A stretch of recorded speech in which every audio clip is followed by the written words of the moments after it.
happens. Okay. I remember it being like pretty soon. Yes, it's coming up. Yeah, like on the first end of that week before we left. Did we decide that we were gonna steal the wand after I get my leg? Yeah, at the very end, like right before we leave, I think is what you've decided. Like on our way out of town, basically. Because I was going to go, so my plan is that while you do that, I'm going to go buy like the rest of the stuff we need for the journey. Like the horses are going to need food and water. We're going to need food and water, like things like that. Right. Oh boy. You're gonna go on the mom trip. Yes. Where you go, you get all the stuff for our road trip. Yeah, I am. I'm doing that final. I'm getting snacks. I'm. All right. Well, I don't know. For today, I think that she's just going to focus on working out. Okay. She's going to get a really good workout going. Make an athletics check. That was cocked. Not great. 8. 8. It's rough. There's a lot of things going on. You have a lot of weight on your mind. There's a heist that your companions are trying to pull off. You're not exactly sure when this King's Speech is going down and how you're supposed to plan for that and schedule that into your schedule. You're leaving for who knows how long, 13 days on a trip that is longer than you've ever been on, at least consciously so. And that's kind of distracting you from... I'm trying to go on my morning run, but I just keep getting distracted. And you're going on a run? Yeah. Okay, awesome. Was anyone else doing anything? was it possible that we can just, like, fast forward? Like, I'm wondering. That is what's happening, but if you guys have anything you want to do, I want to make sure that is addressed. Uren will be reading. He's going to keep chugging along with that. Now, is anyone else in the room with him? Like, that's... Is anyone staying I in the might room? be for a little bit working out before I like leave, but other than that, probably not. Okay. Only for a Well, little. if it's understood that, like, we don't have anything particular to do, then I think Ersid will have left to go get breakfast by himself at a cafe. Okay, for sure. That's what I'm doing. Yeah. So it sounds like you're alone. Okay. Then he'll let Connie out and just playing with her with Mage Hand while he, while he's like reading and brushing up on that stuff. Okay, awesome. Your reading goes well. Conra's having a fun time. She elicits feelings of calm, of relaxation, and of a little bit of freedom as there's no one else in this room, and she's starting to realize that that's the only time she can come out. So this is extremely relevant to her. Yeah. And Uren notices that and just kind of lets you know, yes, I should probably let them know about you before too long. And at this, they sort of like stop and they perk up and their eyes get really big, and like you can feel all kinds of like positive nervousness. They're very excited to formally meet your friends. Yes. I saw. Yeah. Soon. Yes. Soon. Okay, and they curl up to you and they kind of flit about the room, and you go on reading as the day goes on. Kane, where were you going to go? I think Kane will just take a stroll. He's not going to do anything crazy. He just wants his glass eyes. That's fair. And I believe that was a 3-day wait. Yeah. Okay, awesome. Good to know. As you and Narissa are out and about in the city, you as well, Ersid, going around, you do hear there's like a town crier. Every once in a while he'll show up and just say, "Oi, the King's Speech, it's coming, be there tomorrow in the Iron District." And they're like giving out all kinds of flyers to people and pinning them up, and like every once in a while they'll see people and smile and like talk a little bit about what it's gonna be about. As I'm running, I grab one. He's like, "Oi, be there, be square," as he sees you run off. Be square. And can I have, well, no, I don't need that. as you guys are kind of going through the city, as you pass through the main hub city square, there is a huge amount of covered wagons, horses, carriages, all kinds of things, all stalking near the exit. A couple of you, or you guys both noticed that the Red Wizards are there. And past that, with the Red Wizards, you also see Val and the rest of the Midnight Carnival. Oh, fuck. So they're going with them. And as you go by, they don't happen to notice either of you. I'll go. Sorry, I'll go over there. So Kane and Narissa are walking together. They're just out and about. Okay. I wouldn't say they're necessarily together. Are you guys together? I think Narissa's on like a Yeah, run. she's on a run. Yeah, I'm going fast. Okay. So we're all doing our Maybe own I'm things. I'm lapping him every so often. Probably. Yeah, On your left. Yep. Yep. Burnwell's a big city, so if there's ever a point where you want to be together, just let me know. I think that's fine. Okay. Okay. Yeah. I'll go over to them. Okay. I have 1 second. Ersid, was there any other point you were trying to make by that? No, I just wanted to get a clear picture of what we were doing. So Okay. I'm looking for a cafe to sit down with outdoor seating, preferably. Okay, awesome. You find one just fine. They serve everything to your liking, and it's just a nice day. And you see a lot of the same stuff. The cafe is also near City Square, and you see that same menagerie of covered wagons and all kinds of people hanging around before they seem to want to exit the city. I take notice. Indeed. And Kane, you were gonna walk up. Yeah. Okay. Are you being, what's your approach here? Are you going to Val? Are you going to Red Wizards? I'm going to Val. Okay. Sauntering. You saunter on up, and you see Glacier kind of takes note of you, and they poke at Val, and Val turns around. Oh, hey there, stranger. Hello. Going with the Red Wizards, are we? And as you say that, you feel the gaze of all the Red Wizards on you as they're kind of packing up, and they look very inquisitively at this statement. And Val looks at you. Well, I believe that's sort of obvious. Yeah. You sure you'll have enough time to make it all the way there, get paid, and all the way back within the month? Do you know how far we're going? No. Well, business is business, and I think I'd like to keep trade secrets to myself. Sure. Fair enough. Well, I just wanted to wish you good luck. I'll say thank you, even though I don't need it. Right. You as well, Kane. Yeah. I'll be happy to stash more of your coin in my pocket any day. I'm sure you would. Indeed. No honor among thieves. No honor indeed. Well, at least not with you anyway. Right. And Rosa kind of steps up, and she's just I trust Val. I think you can trust Val too after, if you come through with this deal. Right. How much money do you think you're going to be giving us? I don't think I'm going to be giving you any money. Oh, you're confident. I like that. Yeah. I see why Val likes you. Well, what's not to like? Plenty of things, Val says. I don't think that's true. And at that moment, the Red Wizards are Val, we need to leave. This one does not need to be here. Are you sure you chose the right compatriots here? Red folks?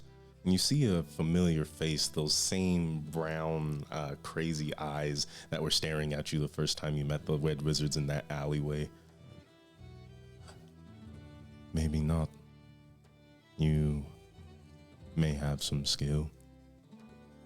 They seem a little more put together, though. Well, I think first impressions are hard to break, but me and my friends do great work. We've had some difficult things. Sure you have. Regardless, I hope you get wherever you're going safe. We appreciate your concern. But if you ever need, someone who can really get business done, you know my name. I do. Kane. Right. And what was yours? Huh? Your name? It's Wealth. Wealth. Okay. Wealth, the Red Wizard. Wait, what the fuck? Don't I know someone else named Wealth? Do you know someone else named Wealth? I can't remember. It does sound familiar, but It it might sounds just so familiar. No, he said this name before because I was like, oh, a name Wealth? That's interesting. The same bell isn't ringing for me. I have him in my notes as an ally, but I don't. That might have been him because I we think made a it's good just impression I think it's just that this guy's name is Wolf and that we have not spoke to him in a minute. So Maybe. I mean, did you not get his name from beforehand? I didn't write it down. It's I don't entirely think possible I we wrote did it get down. it. Well, It is not marked down on mine, so that's probably my bad. Either way. Wealth, or whoever you are. Like I said, whatever you want. get yourself there safe, because I intend to make more money. And when you need somebody, you let me know. I'm going to need you to roll deception or persuasion. Okay. Roll deception. You will not make one. You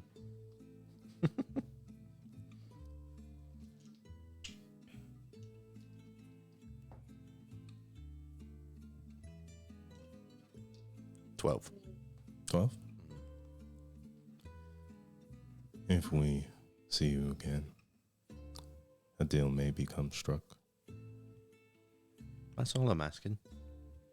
Indeed. Well, you have a great journey. And Val speaks up. We will. You be safe now.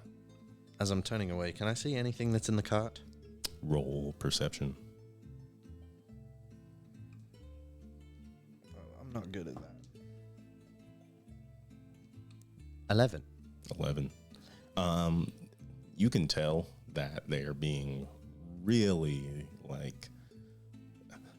concerned with who can and cannot see what's in their covered wagon, even as any of them exit and go back to get more valuables, like just bags and all kinds of sacks.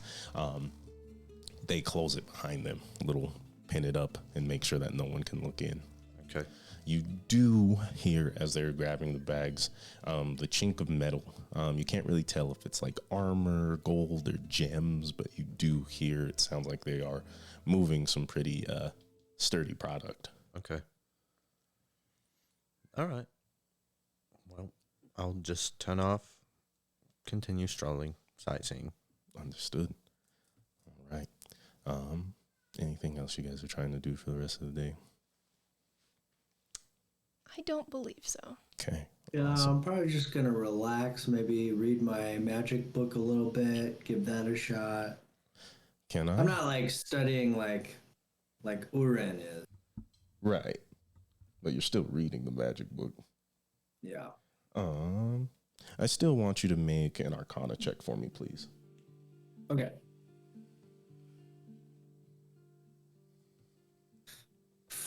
15 minus 1 is 14 because that's where my Arcana is at. Are you reading a specific book? Which book are you reading specifically? Let me see. I wrote them down. Let me see which one. Abjuration for Dummies. I think I was reading Enchantments 101. Enchantments 101. It just talks about the basics of what it means to charm someone, and it also goes over the types of individuals who can and can't be charmed. And you do see lots of mentions of elves both resisting and abusing this magic. And I go, hey, that's me. They're talking about me. And you're in the cafe and people kind of look at you, but no one really takes the time to really discern what is he talking about. They see you reading the book and they leave it alone. And we find ourselves on day 2. As you can, there's a more somber scene, and the smell of smoke is even heavier this morning as you get up for the day. Narissa, can you make your athletics check for me, please? Yeah. She's at this point realizing, like, I think I'm always better with a partner. Can't work out as well without one. Do you have a partner right now? Probably not, unless someone wants to. Do you want to do more weighted push-ups with Sure. Well, what kind of a workout partner do you need? Nothing specific. Just someone who's also doing the same sort of thing. Someone Usually. with 2 legs.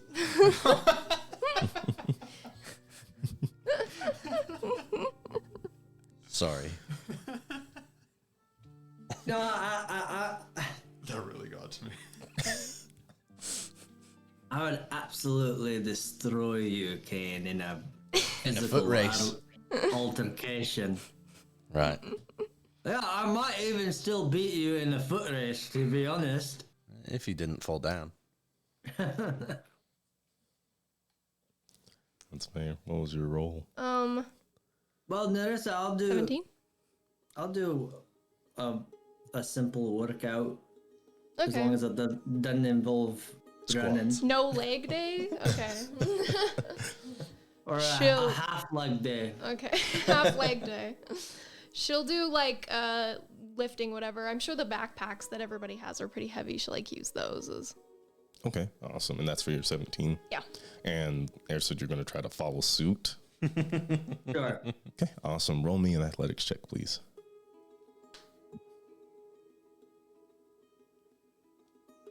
23. Wow. good. Wow. So Marissa kind of does her thing. She does a couple of push-ups. She does kind of like some squats with the weights and takes as many bags as she can.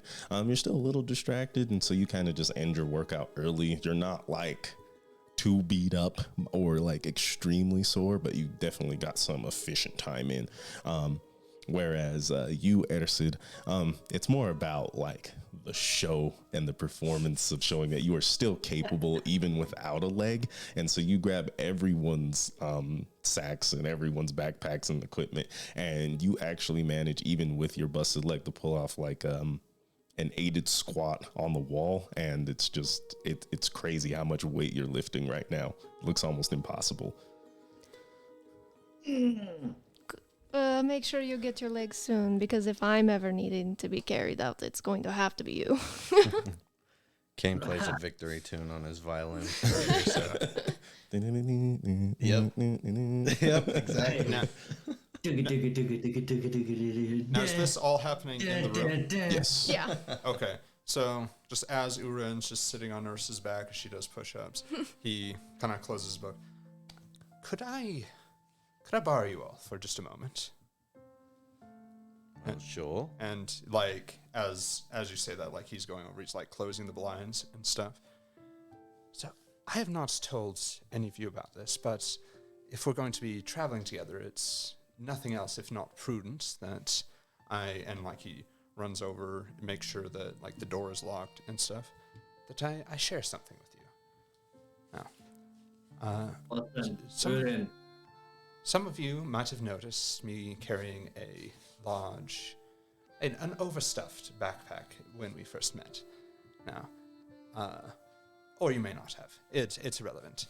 In any case, inside that pack was contained this, and I can't snap my fingers with my glove on.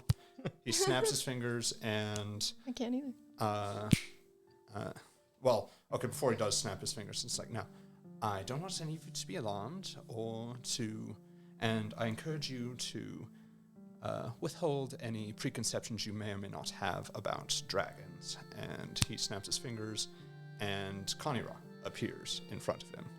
And in front of you, you all see a very small, just little lizard-like dragon. It has little nubs instead of horns as they sort of sprout out and go back into its neck, and it unfurls its large for its body red wings as they sort of glow in what light happens to sift through the curtains of the room of the rain roof inn, and it yawns and looks at you all with these big yellow eyes, and it has what looks to be like a small smile on its face. And Uren, you're getting the feeling of like, oh, these are the guys. Like, they are really excited to see these people, and you feel a certain penchant towards Kane. Okay. You have a child. Congratulations, Yeah. Ben. Yes, indeed. And he picks her up like you would a cat, just like under like the front shoulders kind of thing. This is Kanira. She is my charge. She's just recently hatched, and I don't know what the end is, but she's Narissa's assessment is correct. She is my baby. She's a precious little being, and he gives her scritches. And they coo and blow a little puff of smoke into the air. What the fuck? Wait, where did you get that? Is that one of your? That's one of your like illusion like type magic, right? Where you just create like an image. Do you not know how having babies work, Ersid? Yes. No, Ersid, indeed. This is an illusion. He snaps his fingers, and a double of Uren appears next to you, and I cast. What's the spell even called? Minor illusion. Yes. And oh wait, that's a cantrip. Awesome. Just that is an illusion, and he just kind of flicks his tail through it. It just goes through it like a hologram.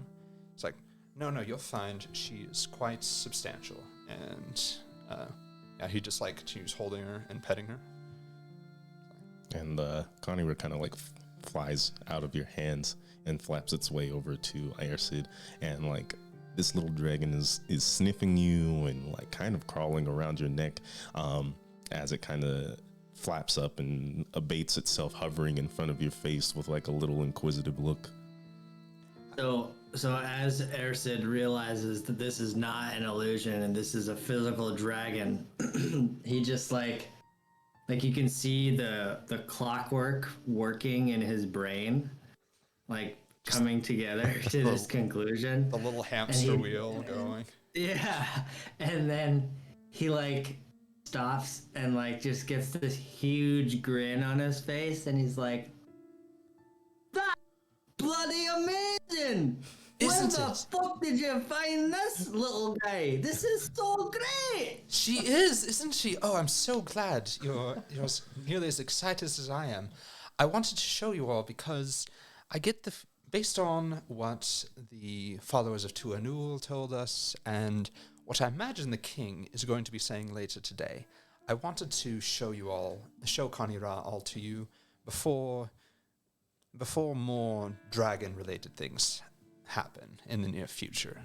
If Aiganir's emergence is anything to go by, I imagine, anyone's opinions of dragons may be soured, so better sooner than later. What the fuck? Uren. Triple what? And Wait, yeah, where? What? Where? It's a baby. He had a baby. That's what he said. not exactly. As I mentioned, she is my charge. She was entrusted to me around the time that I got my magic, actually. And I was tasked with keeping her safe, and, so far, so good.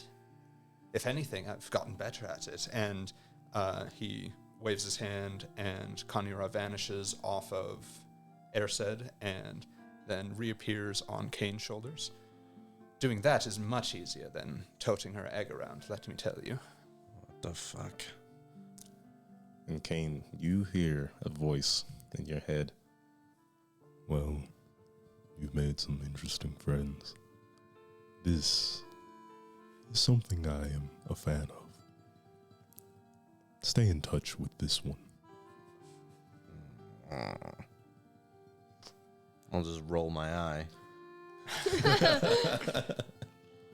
Now, one thing. You got a problem, Kane. Why are you rolling your eyes?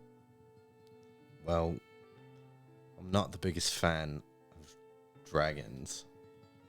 And as you say that, Urin, you feel Conira's emotions go from extreme elation to damp and sad and dour. Oh no, you as made they- her sad. He picks her up and he's like, no, he didn't mean that. And though one thing I was wondering is, while Connie was crawling around on Kane, did she get any vibes from the orb I don't know where you keep it, but Just in my satchel.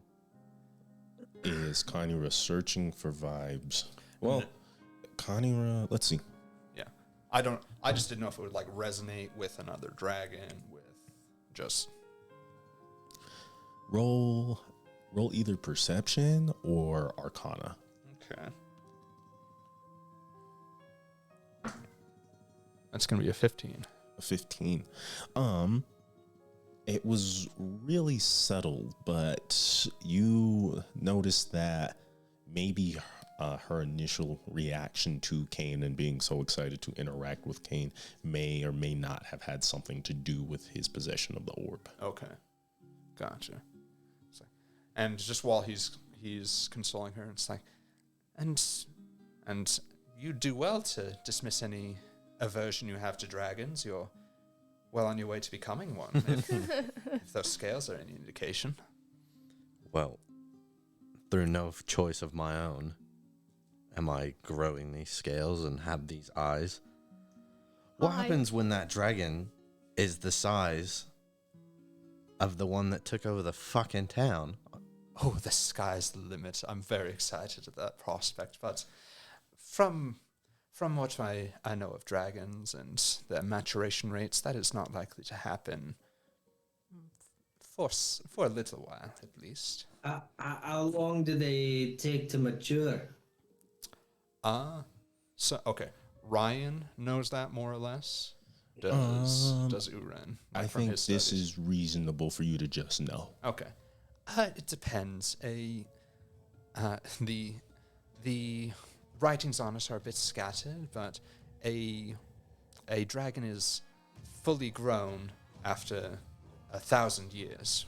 Incrementally, it reaches adulthood after the first few centuries, and I believe, yes, within the first 500 or 600 years, reaches adulthood.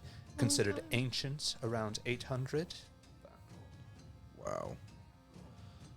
Well, I'll be Well, dead before then, so I guess I don't care.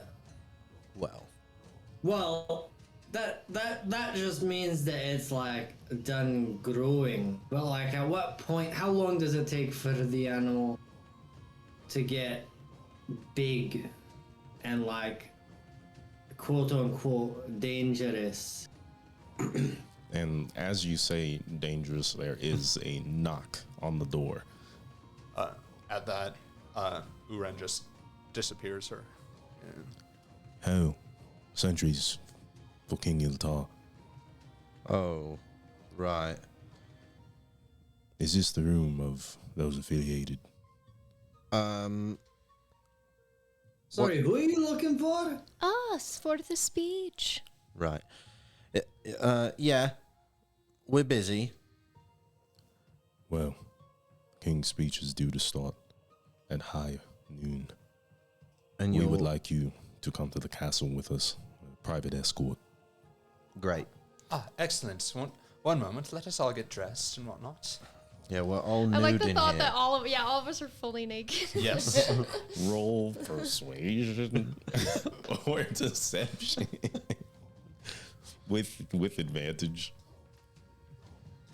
Uren will strip down, no questions asked, to sell that. She immediately stands up and starts like doing her hair in like a nicer kind of like really big loopy bun.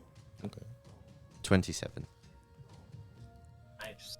Please, hurry. We will wait. Great. Uran gets dressed, casts prestidigitation on himself more times than is probably necessary, and and he reaches for his studded leather and takes note of the scales on just on his wrist and forearm, just of the copper dragon scales. And he just takes note of it, but puts his stuff on and carries on. Okay. And as time goes on, you guys are ready. Is there anything you were going to do before that? Okay. Get ready. Well, just get ready. It sounded like you guys wanted to have a conversation before then, so I was just making sure. So that way you can hide whatever you need to hide. Well, Yeah, did they we walk were away kinda- from the door, or are they still just right outside of it? Yeah, I'll just continue asking my questions at another time. You can roll perception or investigation. Fucking hell. Here, I'll help you. I'll put my ear next to the door. With advantage? Yeah, sure. Pretty good. 19. Yeah, they're right at the door. All right. Well, Standing right there. I'll just turn around and say Understood. nothing. Say nothing. And Yeah, as you just get ready. step out, there's an entourage of roughly 5 guards, all dressed in their brick red metal plate, with some very sharp helmets with one rectangular slit through the middle that their eyes can see through. One of them is carrying the flag of Burnwell, the hammer and the anvil, as they escort you out the rain roof inn, down the way through Main Street and up to the wrought brick castle. And Ersid, one thing that you notice specifically as you guys are going through the main gate is there's a reasonable amount of individuals in white clad robes milling about through the city. And as you make your way towards Rotblick Castle, the guards part immediately for the guards that are escorting you as the gates are open, and you walk into that same magnificent foyer with the large brick and black red pillars that go up in the grand staircase, where at the top you see King Iltar standing in very ornate robes covered in gold and laced with a fleece that is almost effervescent as it sparkles in what sunlight is gilding through the sort of vaulted sunroof in the ceiling. And he stops and gives you guys all a little bow. Well, my friends,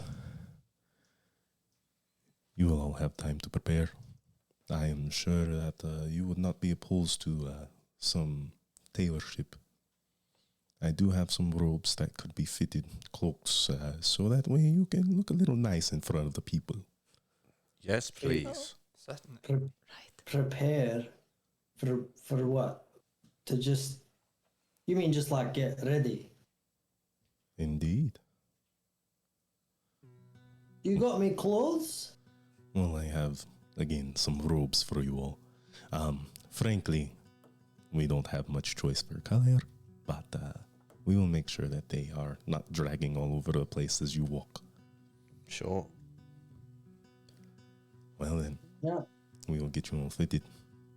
And behind him, you see Arid's finest, the realists all lined up behind him. I sweat. I'm like, wait. And King Iltar claps. Gustavo, if you would please take care of our humble guest here. And Gustavo kind of hobbles out from some unseen corner of the foyer with how large it is. And he comes to you all and starts taking just basic measurements just to make sure things are not dragging, as they said. And after a while, he disappears.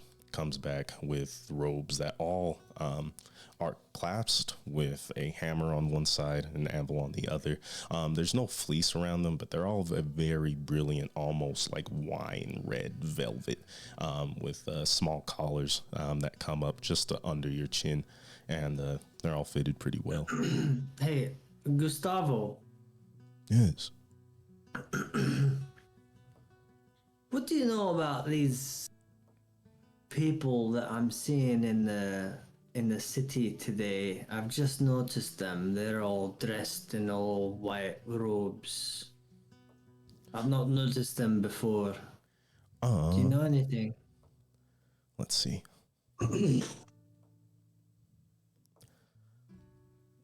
Have they been here before? I'm sorry, I have not had much time due to preparation for this announcement here. I have been in the castle. So you've never seen the people in the white robes walking about the city? I do not find myself in the city often, Ersid. Are they not Tuhanu followers? Go ahead and, are you saying that? Are they not followers of Tuhanu? Or the Dreamers Church? Well, Aaron, or GM, when you when you told me, I noticed that I kind of assumed that they weren't the Tuanul. Okay. Well, Ersid would know, definitely, that they are wearing the same robes as the messengers of Tuhanul. Oh. Whoops. I guess I should have made that connection. It's fine. Anyway. Yeah, I thought maybe it was another group, but now that you mention it, I suppose it could have been the messengers of Tuanul. But would I have noticed that, like, are these messengers of Tuanul that we traveled with, or are these other messengers of Tuanul? You can roll a history check to see if you noticed any familiar faces. Nope. Understood. Yeah. Well, in any case, I just noticed that there was a lot of them coming to see what the king is gonna say. And at the mention of the messengers, Iltar sort of starts to step down from the grand staircase. So, you say the messengers are here. Then, I think it is important that we make haste. This is something I think they may want to hear as well. Sure. What do you all know about the messengers of Tuhanu? That they want to bring fucking dragons back. Excuse me. I don't think that is entirely accurate. They seek to observe a reemergence of dragons. It seems to me from my conversations with them that it isn't the dragon specifically. It is what comes with the dragon.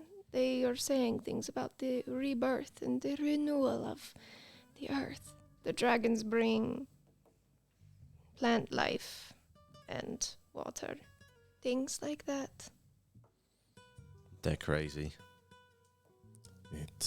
And at this moment, you see one of the realists step down. I would have to say so. This can't be good. And you dared not to tell us of them before. Well, must have slipped my mind. Well, you never asked. Also that.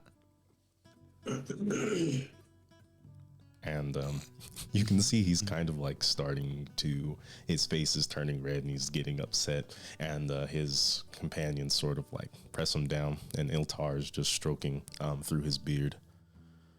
Though my guards did ask for a full report.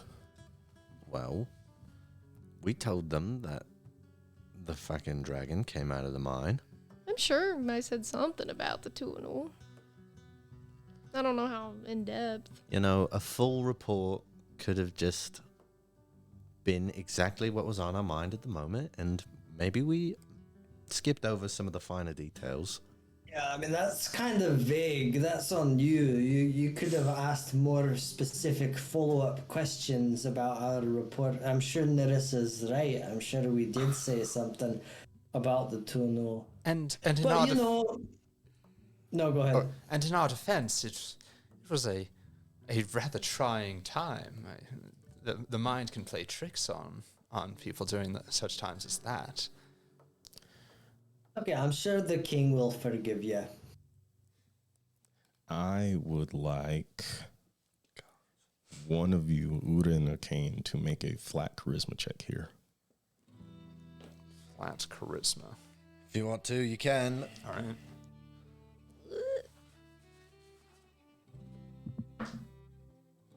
That's going to be a 14. It's a 14. And King Iltar looks off, sort of just staring into nothingness in this grand foray as he strokes through his beard slowly, pensively. I believe there is time for further conversation after all of this happens. Yes? Sure. Of course. Like I told you before, King, Your Grace, that we were trying to convene with you, but we heard you were busy. So some of the details maybe just got muddied. We weren't trying to keep any information from you. Roll persuasion. Oh no, heavens no. Just gonna elbow. Erson? Yeah. That's a 17. That's a 17. There has been a lot happening, and from what I do know of your travels, a lot has happened to you before. Which, with there being very little time before we go on and address the people, I think it would be fair to simply address this afterwards. I don't believe I will be holding this against you all, Good. depending on how our conversation goes. Right. Much obliged, my liege. So, are you all ready? Real quick. Are these garments like tunics? No, they're just like cloaks. Okay. Okay. Never mind then. Ready to go. Wait, so I'm wearing like my clothes under. Yes, you would be wearing your clothes under. They didn't give you like a whole like outfit. Okay. Damn it. I mean, All right, King. Let's see what you got. Yep. And just Uren just like prestidigitations everyone. It's not the first time he's done that to you all today on the Thank way you. here. And all right. And you all step outside. You actually follow King Iltar, and he actually walks you around the castle to the back, where you find more staircases that lead higher and higher to a third and fourth floor, stepping out to a balcony that lets you look over the rear of the city. Staring off into the distance, you can see the sea off of head. To your right, you can see the Moyani coast, and under you are the subjects of Burnwell. You see so many as they sprawl out across the courtyard, behind the fences, standing outside their houses, all waiting to see what exactly the king himself could have to say at this point in time. about what would the population of Burnwell be, you say? I want to say a healthy guess would be between 8 and 11,000. Okay. Yeah. Decent size. Okay. And it looks like most of the city is here. It looks like most of the city is there, and as you all step out and look over the city, you happen to see many of the messengers of Tuhanul crowded together for this address. What does the security look like? Not just around us, but around the people that are like on the ground. So as you look around, you can see that there's a full line of infantry like in front of the people, just sort of kind of keeping them at bay, keeping them a strong distance from the castle. And you can see at the corners of the courtyard and milling out through the crowd are the same brick armored guards, the hammers milling through. Okay. And The hammers are those bald fucks. That No, the No. Arid's finest are the bald guys. yeah, Arid's finest / the realists are the bald guys. The hammers are the guard of Burnwell. Oh. So oh my god, you just said their name, the bald guys. Arid's finest. Arid's finest. Okay. Okay. I'll write that down. So, do I see any of them? In the crowd, Yeah, like just around. you actually do. You see a few of Arid's finest. There's some with that infantry line, kind of help stocking up, and you see a few near the back, and they're all clumped together in their own sort of cliquish way. Are they paying attention, or do they look like they're doing something or up to something? You can roll perception. Okay.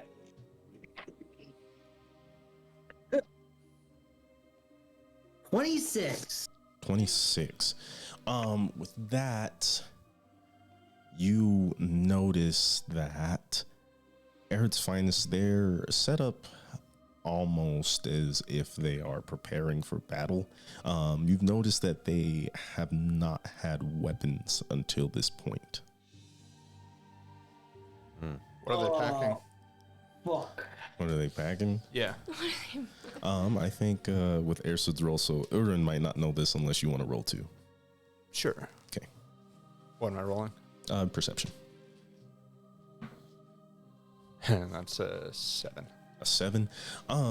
With that, you don't really notice. You can kind of glean from them that they seem a little more intense than usual, but you don't see their weapons per se. Okay. Yeah, and they're not brandishing them either.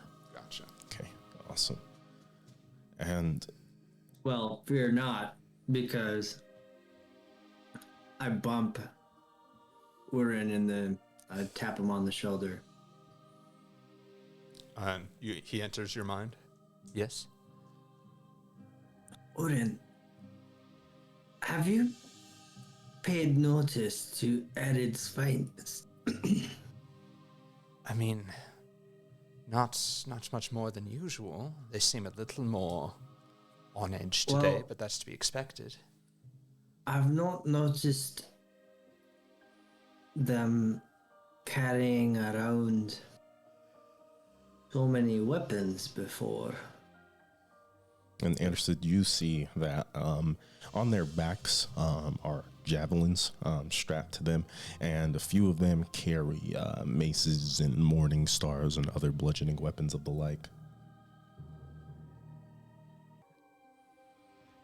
Yes, I you're- kind of give him a relay of what weapons they're carrying. So. You're right. When we ran into them in the markets, they were all unarmed. Best not to start any fights if we can avoid it. And at that moment, King Iltar stands and he sort of raises his hands, and any clamoring or crowd noise that is usually going on slowly begins to silence as the guards, all hail, King Madrigal Iltar is here, and he has a message for the people of Burnwell. A voice booms across the crowd itself. Silence hits. Okay. Wait. I have to say this really quick. And then I'm going to not say anything and let you do your speech because I'm looking forward to it. But can I hold an action? I don't think that's the safest move, because if you're holding an action, like let's say you want to pull an arrow, you would have to pull out your bow and arrow and hold it. No. It's Okay. not that. Okay, well, what is your action? I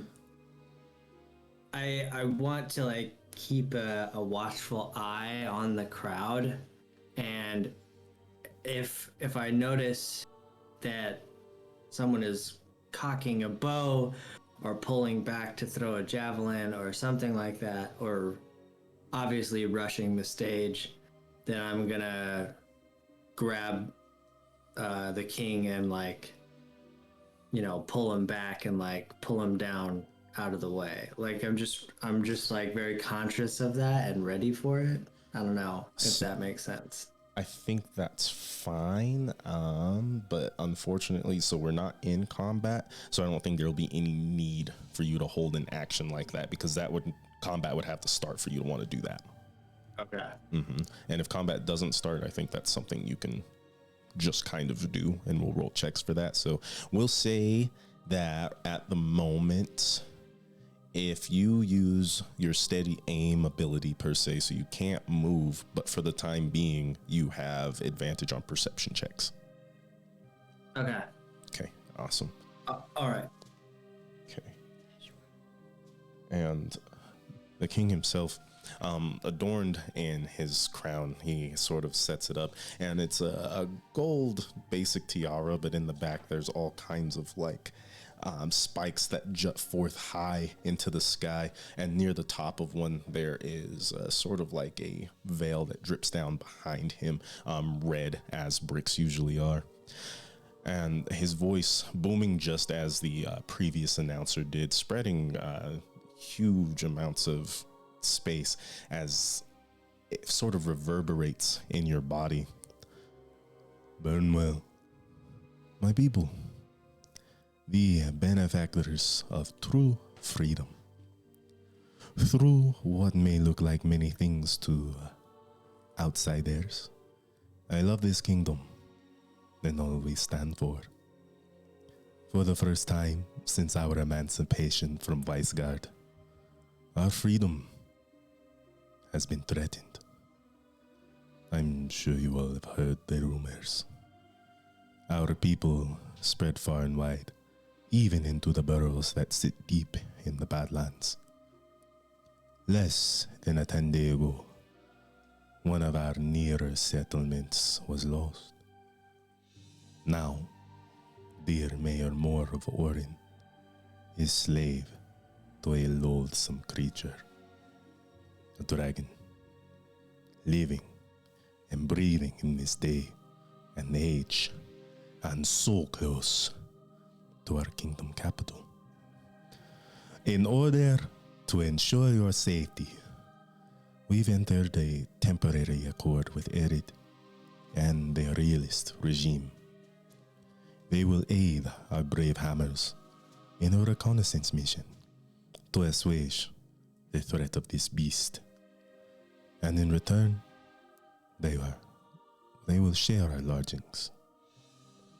In this dire time, I urge you all to open your doors to the realists, as I fear if the dragon presents any form of retaliation, our forces will not be enough to protect our kingdom from such a scourge.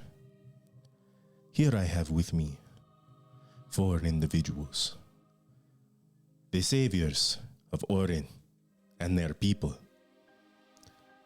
Please give them your best as they stand here in front of you, as those who helped us this day as a kingdom proactively set our accounts against this dragon. And you all stand, and the village begins to clap, and you can hear all kinds of strange whispers and like things going on. Ersid, you hear a couple of people saying, "Oh no, like the dragon's real. This is happening. What do we do? How are our people going to be safe? Why are the finest here?" Just things like that. And King Eltar speaks again.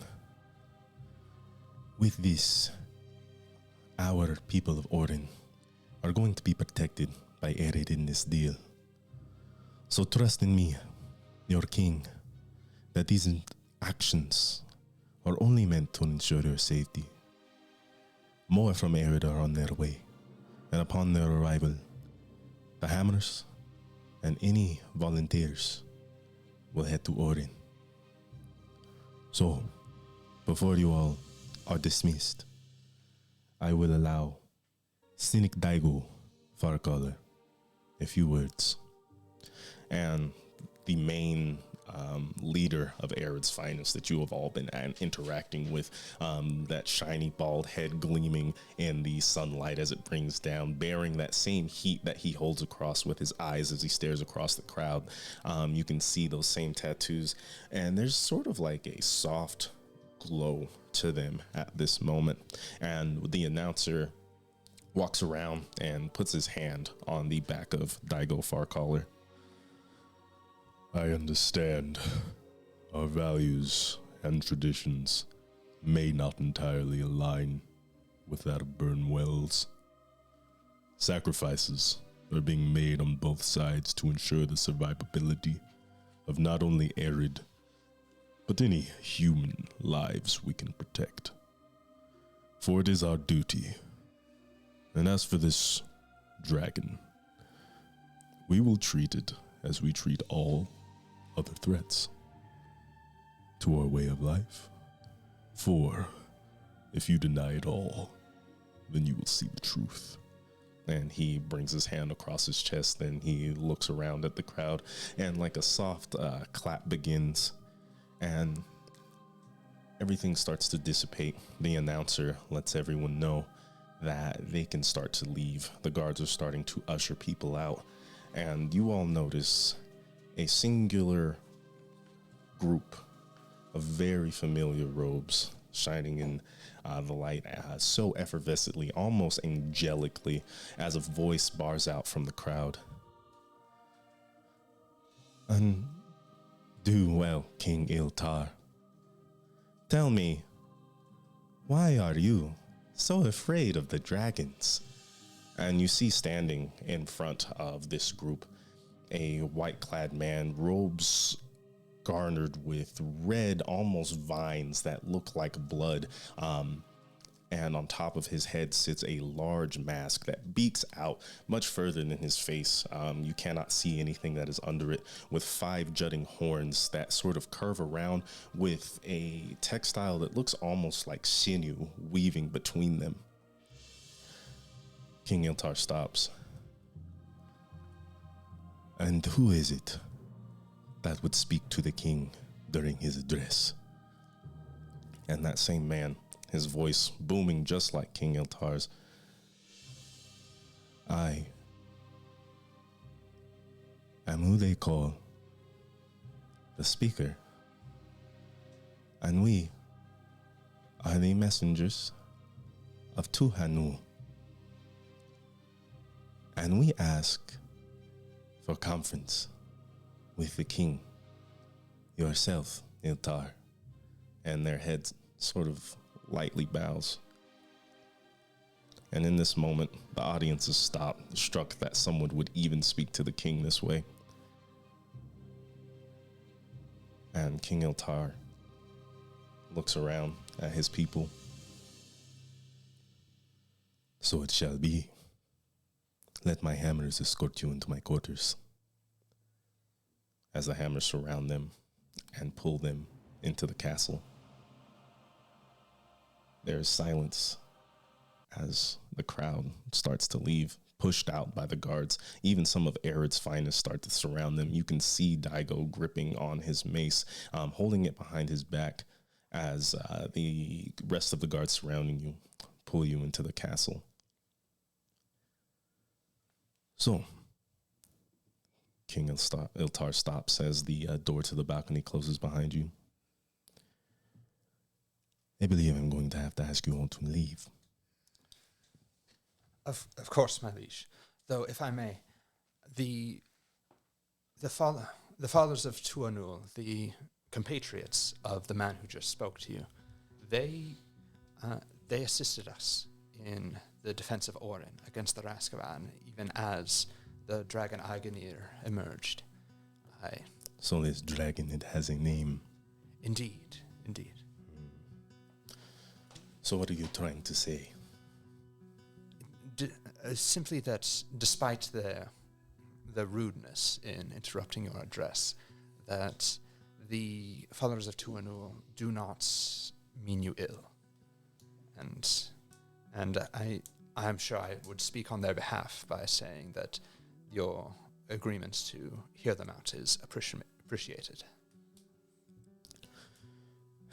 I, as a king of freedom, cannot let those who speak to me fall on deaf ears, one might say. Do we recognize this particular person? The name, but I don't think like the person that we've never seen, but like they told us that we should talk to the speaker if we wanted to know more about their religion. At least I was. That's the told that. speaker? Yeah, he said he was the speaker. Oh, fuck. Yeah. Yeah, I do remember. I remember. So he's pretty important. Oh, man. Okay. Can carry on. I want you to make a flat charisma check, please. Uren? Yes.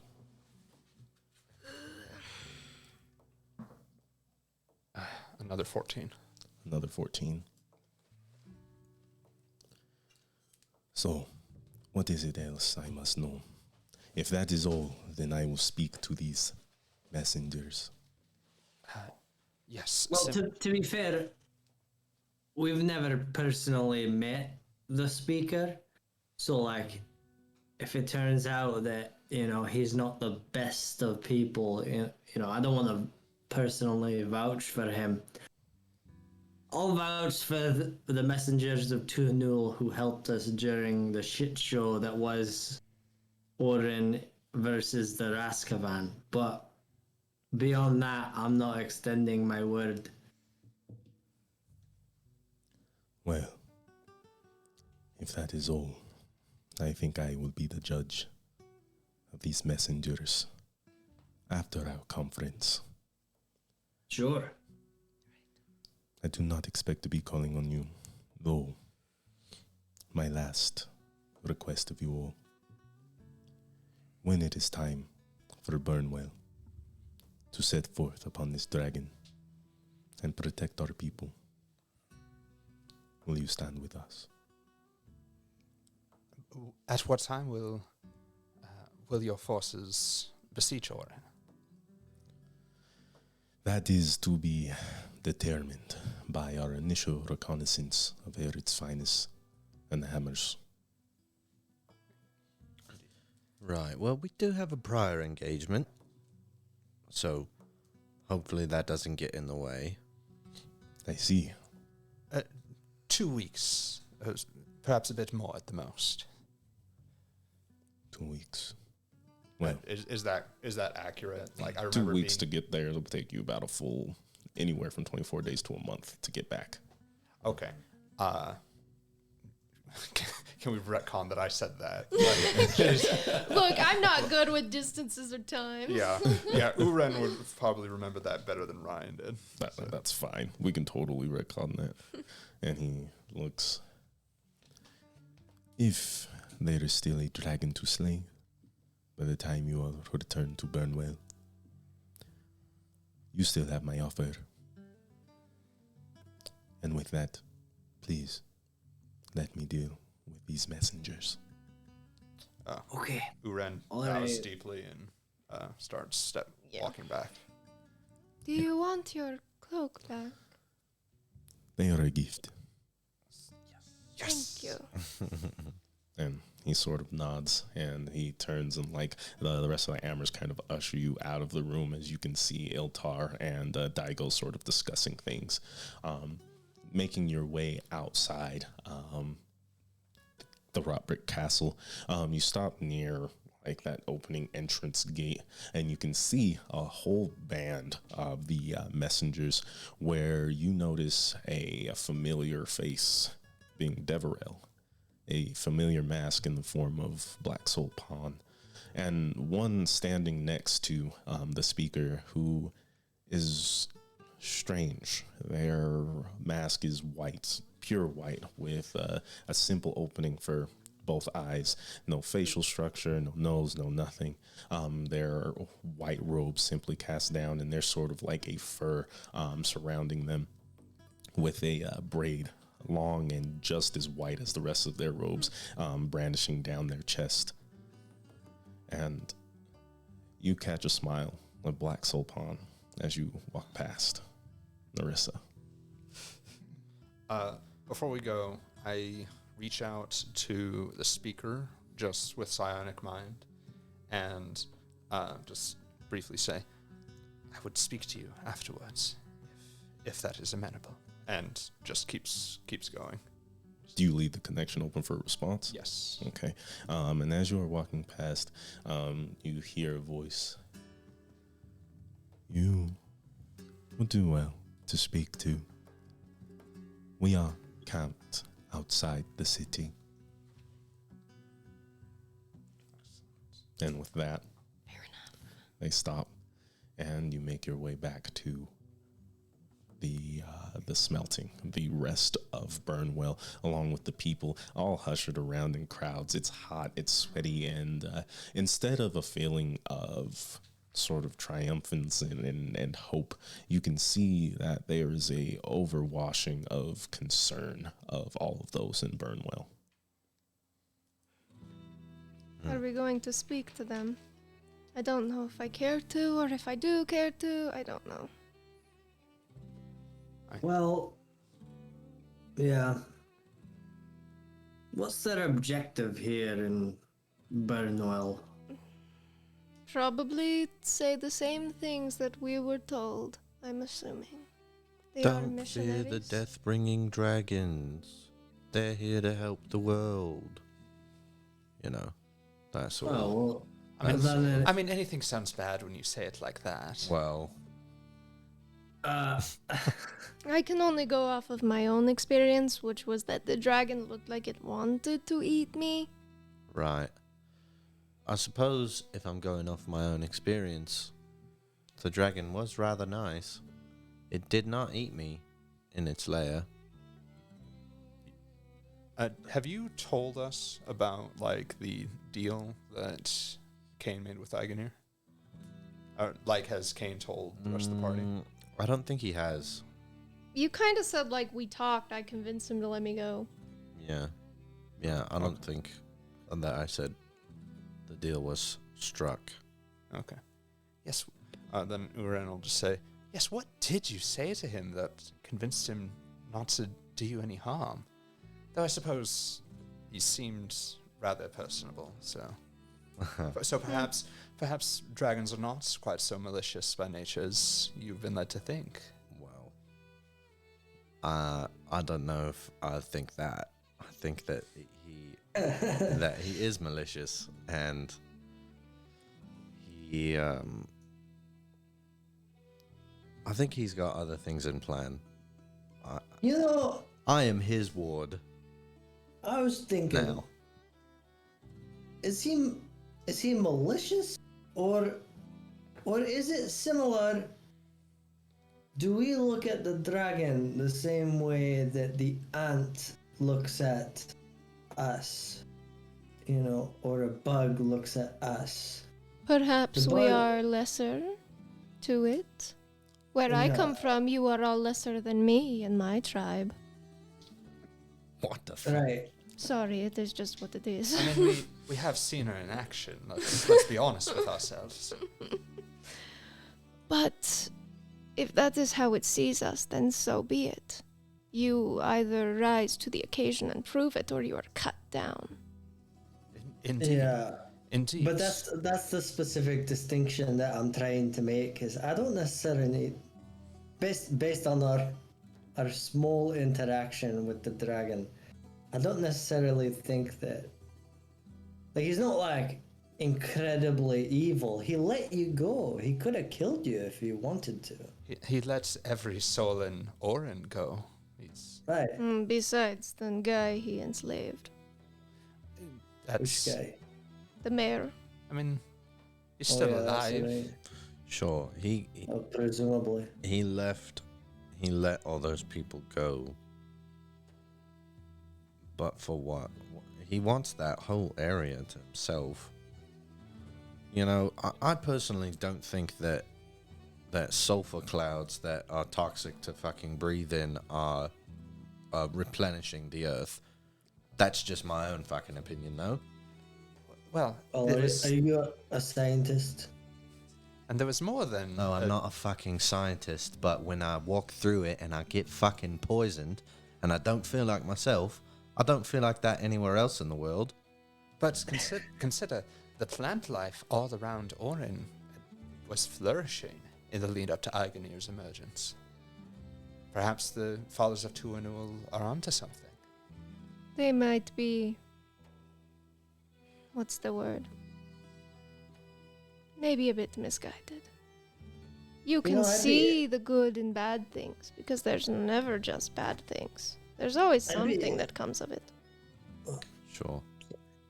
I'd be interested to go back and have a conversation with Aiganir. He seems like he would chat for a bit at least, as long as you're not annoying. Maybe you shouldn't talk to him then. Anyway.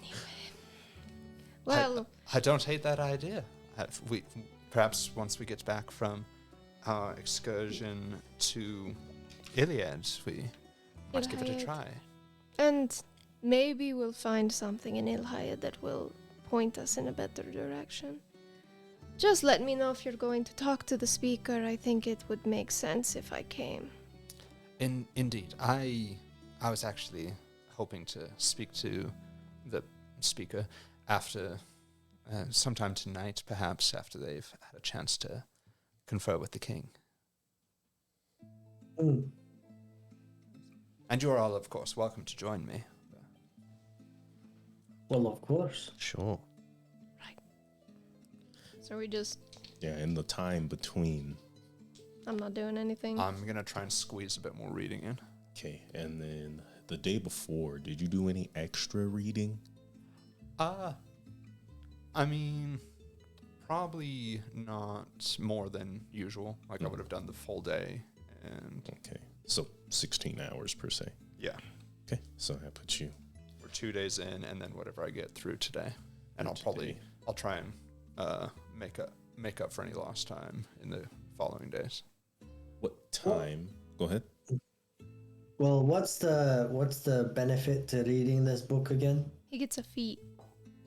Oh, that's nice. Yeah, It's definitely a worthwhile look. inspiring leader, Mhm. which I feel like will be just great all around. Definitely. Okay. What time are you all planning on reaching out to the messengers? Oh, Evening? Yeah. Okay. So not. what time is it now? Just past afternoon. You would say that whole procession probably takes about an hour, we'll say. Okay. So It was it's kind of in the morning. It was like 10. I'd say it's technically 1 o'clock. 1. Yeah. Yeah, that's what I was gonna. Yeah, one or two. we had a chance to like you were doing your workouts. Uren did some reading in the morning. Okay, we'll probably head out at like 6. Okay. As the dreamer's flame starts to set, you see that there are guards positioned everywhere, and mingled in with the guards are some of Ered's finest, the realists, stepping about. And you make your way towards the the gate, the grand gate to Burnwell. And the guards sort of stop you. Well, where are you going, and will you be returning? We won't be going far. We do plan on returning before long. Indeed. Be on your way. Thank you very much. Keep going. And I'm going to have whoever's trying to find the messenger's keep roll perception. I'd have told everyone that it was just outside the city. What the guy said. So. I mean, I'll roll. Okay. 18. 18. Okay, easy enough. You see out in the distance a reasonable amount of travel away, a good walk. There is a large procession of tents just all kind of clamored together, and there you can see one very large tent sort of in the middle surrounding them. And from where you are, you can see every once in a while the milling about of other people in white robes. You would say it's about an hour, 2 hours walk away. They're outside. This is we're outside the city, right? Yes. So Why are like they just so outside the fucking far gates. away? So they don't get in trouble? That seems unnecessary for them to be so far away. That's fair. Well, maybe there's a reason, and we'll find out. Yeah. What? So when you said there was a big tent, was this Black Soul Pawn's tent with the Black Dragon motif, or is this a different one? It's the same tent. Okay. That's the same tent. And after a while, you make your way there, and behind you, you can even see a couple of like messengers sort of straggling to get to where you are. And they're sort of like it's not like a wall, but they've set up all kinds of like torches and things so that way they can see in the night. And they have some members who kind of stand guard, and they see you all. They bow. Well, did you all come to listen to the speaker? And yes, and hopefully to speak with him as well. Really? You would speak with the speaker himself? We would indeed. We have been told to by Black Soul Pawn. And I'll pop the mask off. I don't think I need to have it on here. And they sort of smile. I see. Kindred spirits. Well, feel free to make yourselves home in our humble encampment. Of course. Thank you. And he just kind of sits down and tries to sneak in another page or two of the book while he waits. Okay, not bad. And you can see the members sort of rolling around. And finally, a very familiar face of the members of Tuhanul shows up. Well, hi. Long time no see. It seems that I'm going to be the one taking you to the speaker himself. Exciting. Wait, is this Same. Devereaux? Yes. Yeah. Glad to see you're doing all right. A big Scottish hug. Big Scottish hug as you like squeeze him and shake him around, and he's just kind of flailing about. His body goes limp. You're squeezing him so hard. Hugs There's it. Scottishly. Nice to see you. Roll athletics. Did you just tell the DM to roll? Are you gonna like judo? Don't crush this man. Okay, what did you get? 21. What are you trying to do? What's happening? What's happening to Nothing. dear old Deverell?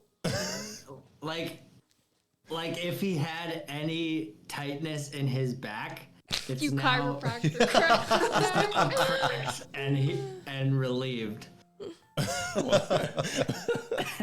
And you guys all hear, like, as he's being hugged by Ersa, just very loud, just I can't even do it right now, just crack of his back. Yeah, there you go.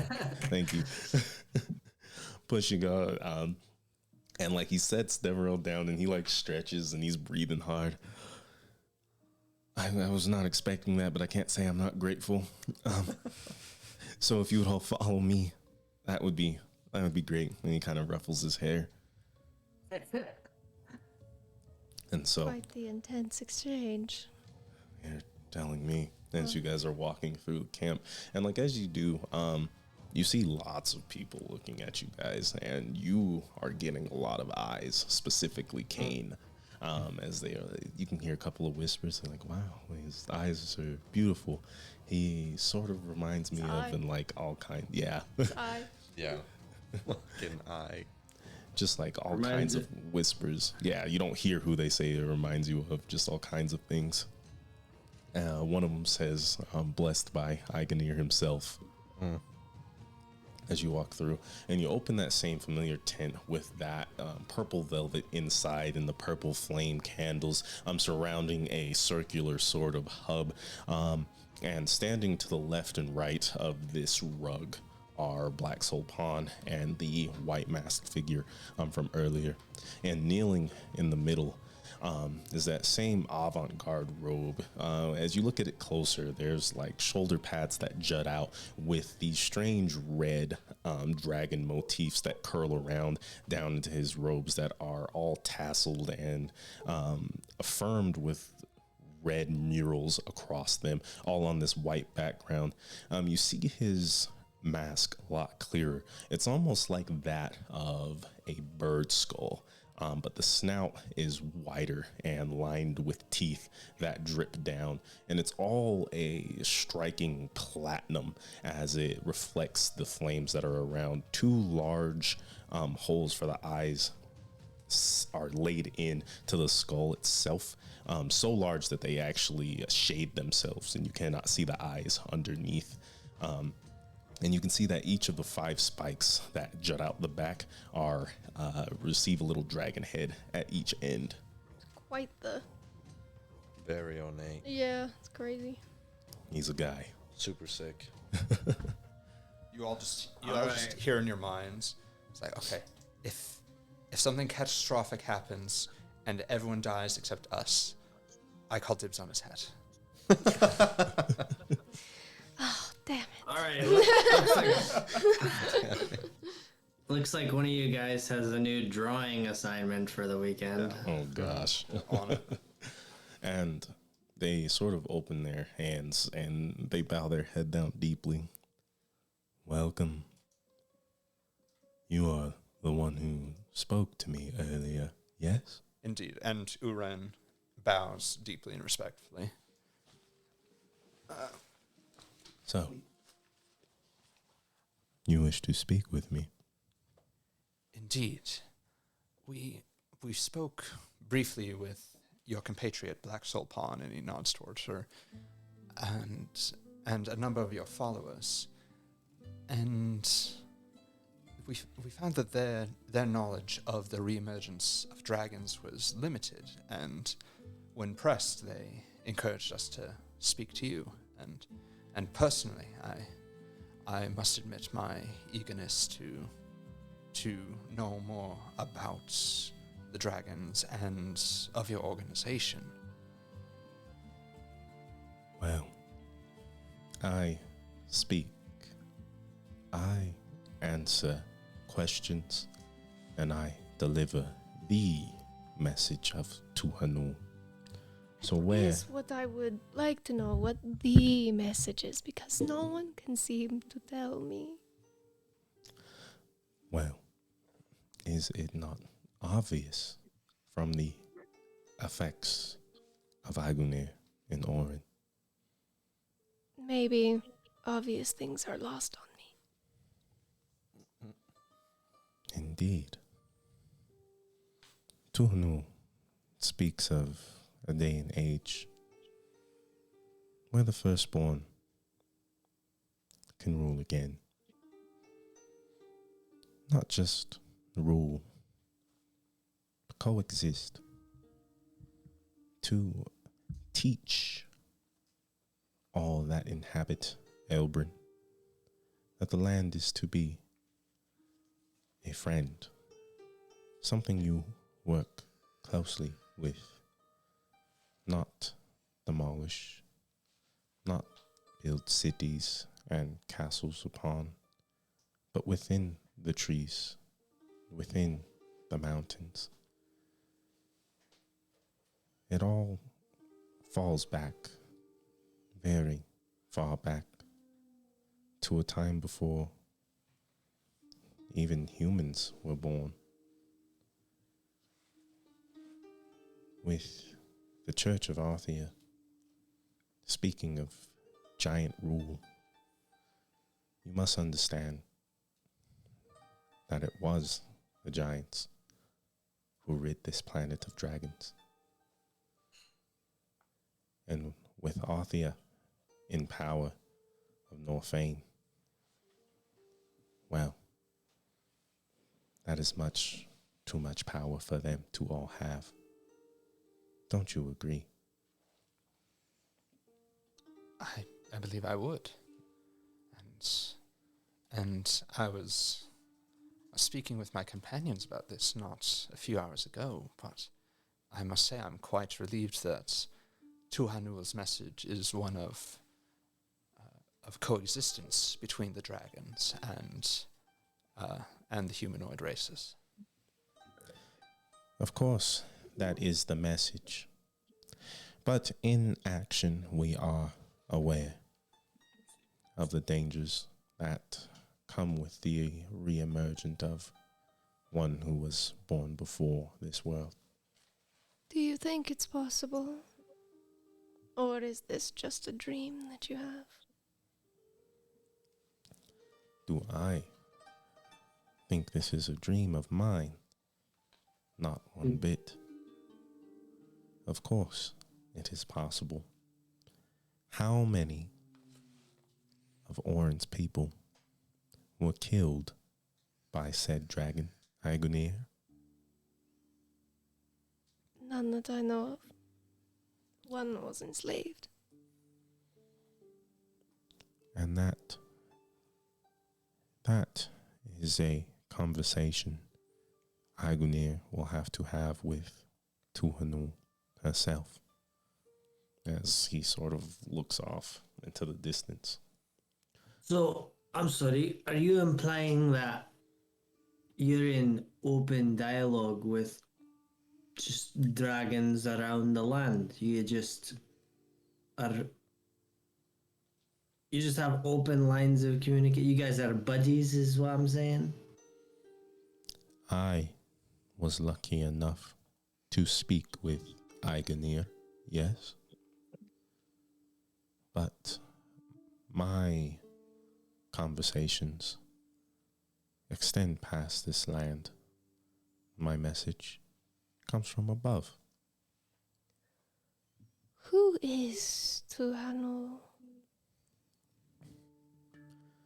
Who is Tuhanul? A question that many have asked. I would like to answer. Salvation, rebirth, change. Some even know her as chaos. And as he says this, the flames in the room start to flicker between all different colors spanning the rainbow. She has many names, but she is known as the mother of the firstborn. Many legends are told about her, but that is all hearsay. What I know of Tuhanul is that she is a great being, one who speaks of benevolence.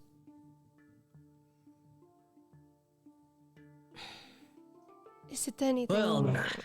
Well, Is it anything like this? And she just kind of holds her hand out and like, I guess she'll just sort of like the radiant energy that she has that kind of like courses through her at times. She'll try and like bring that forth, like kind of like if she were to lay on hands.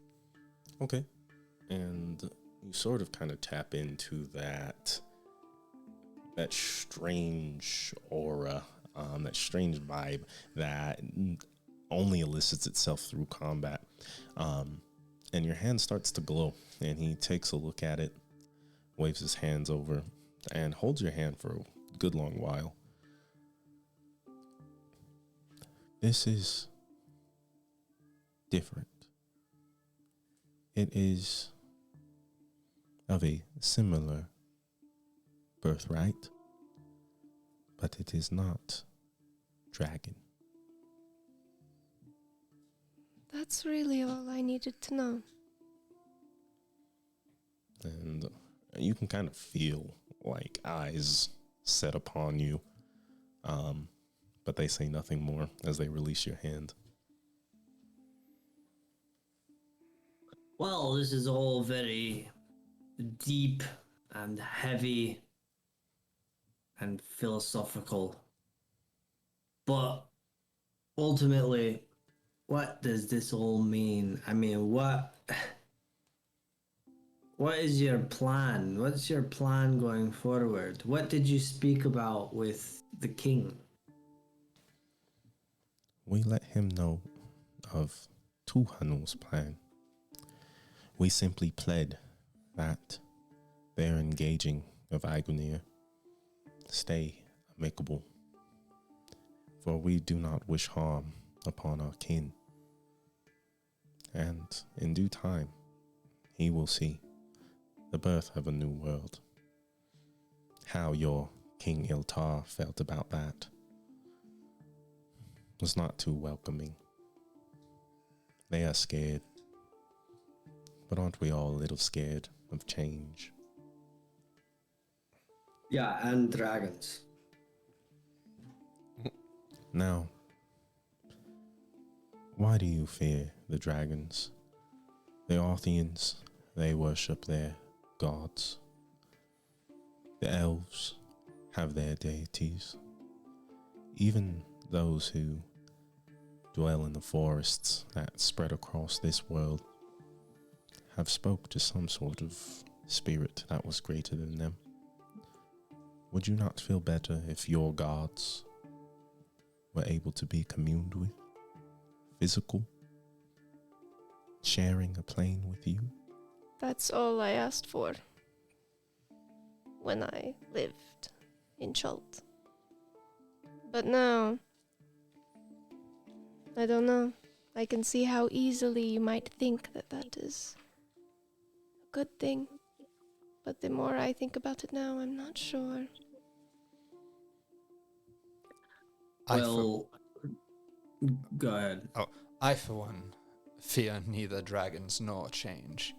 I mean, past the healthy respect for something that is dangerous to one of my volition, though, and I cannot speak for my companions, though I will say that I wish to know more. I wish to see more of what may come of this message.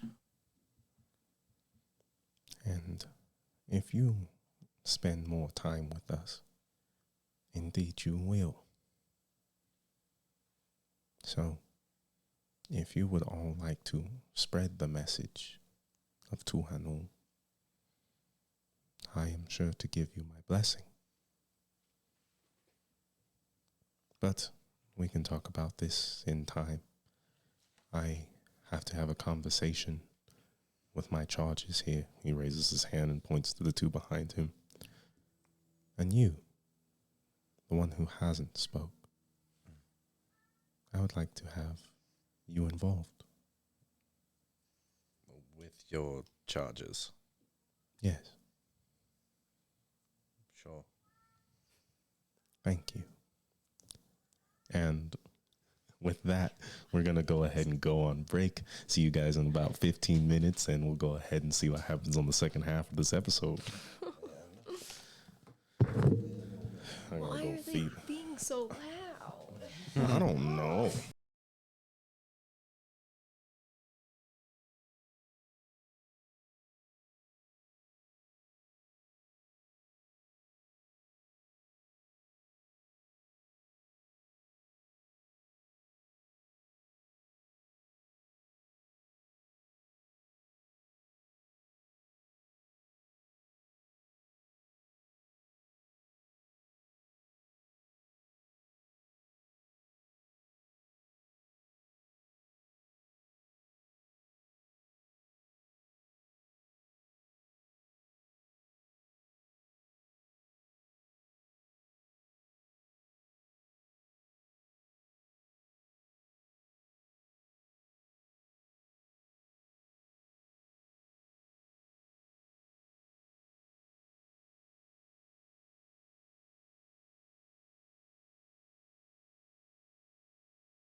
Thank you for waiting. We are back. I hope you guys all had time to, do whatever you need to do. Get some food, take a bathroom break, get some rest.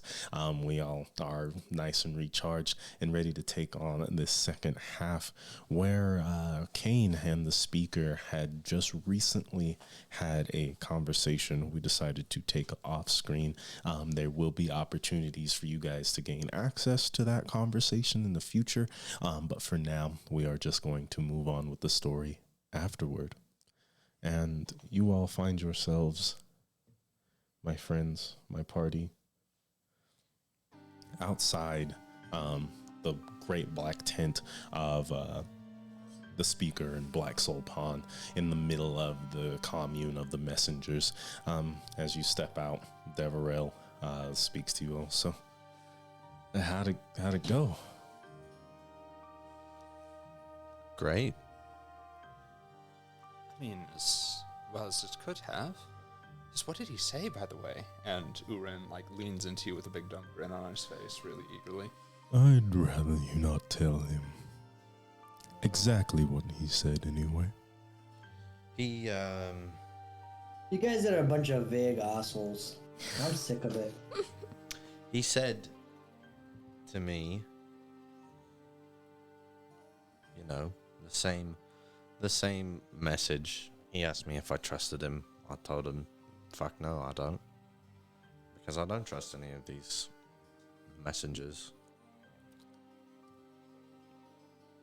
Deverell kind of looks at you from under his eyebrows.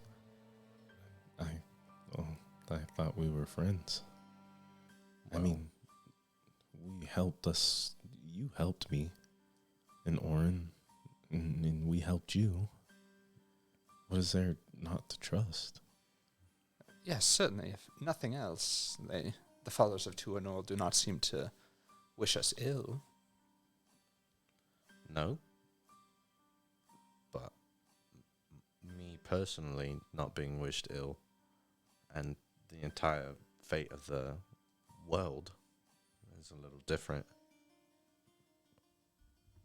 And you think that by us spreading this message that maybe something will go wrong? I think the more dragons there are,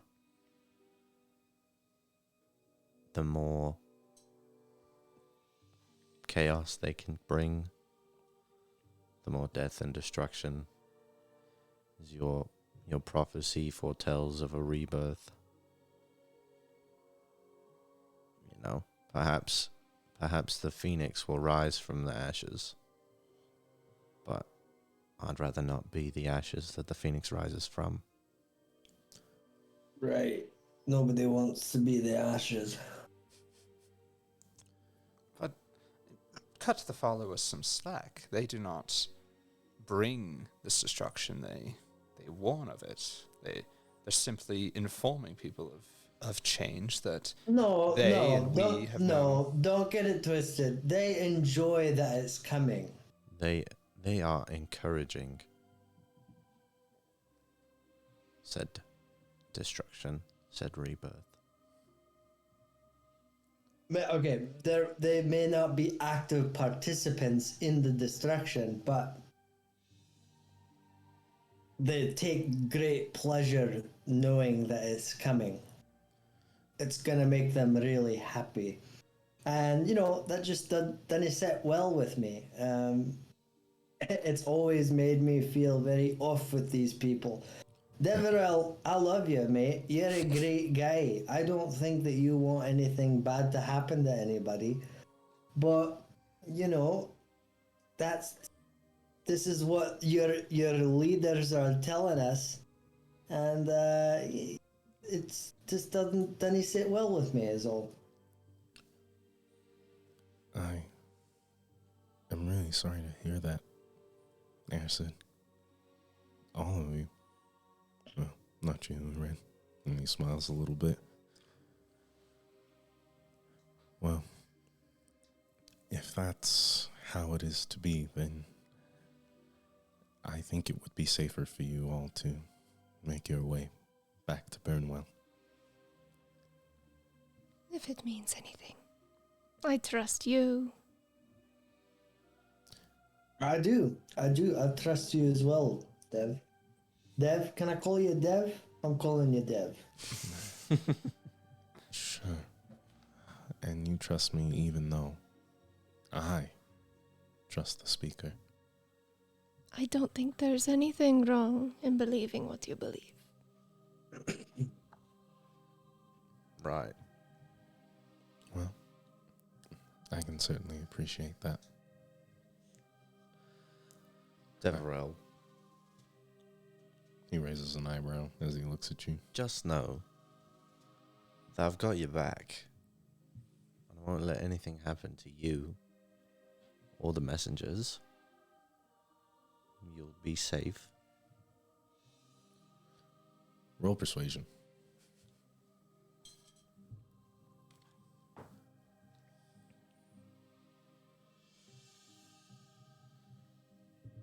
$16. And he struggles to make eye contact with you until he finally does. He just sort of nods his head. Thank you, Kate. If you keep me and my people safe, well, I just hope that's a promise you're willing to keep. It is. Thank you. Is there anything else I can do for you before you go? Uren just asks Deverell in his mind, do you know where the next dragon is expected to emerge? Or when any future dragons are expected to emerge? I do not share my companion's apprehension at the firstborn's return. I want you to roll persuasion. Right. What did that? That's not my best. That's 11. It's 11. I can only tell you that there are two. They are awake. As far as any more, the speaker has not yet said where they are to appear. Two does. He says in his mind. All right. Does that? Is this whole conversation in his mind? Yeah. Yes. Does that? Oh, okay. We're just like, I know. I was gonna I was gonna participate, but never mind. no, I just like, if this is happening, it's like, can you tell if that's happening? Or am I just like, well, anyway, it's been real. Yeah, you guys might be walking off. I mean, Yeah. you can, yeah. Yeah. Like he'll keep it brief after this, but is that two? Does that include Igania, or is there more? That does include Eigenir. Okay. I appreciate it. And Uren, like, kind of turn, like, if you guys are leaving, he turns to leave, or just. And as you all make your way out, Uren, you hear a very familiar voice in the back of your mind. I think it would do you well to pursue this matter. There's much you and I can gain from this. This matter. The messengers. I think with their help and yours, I think we can finally get what we want. Murder death?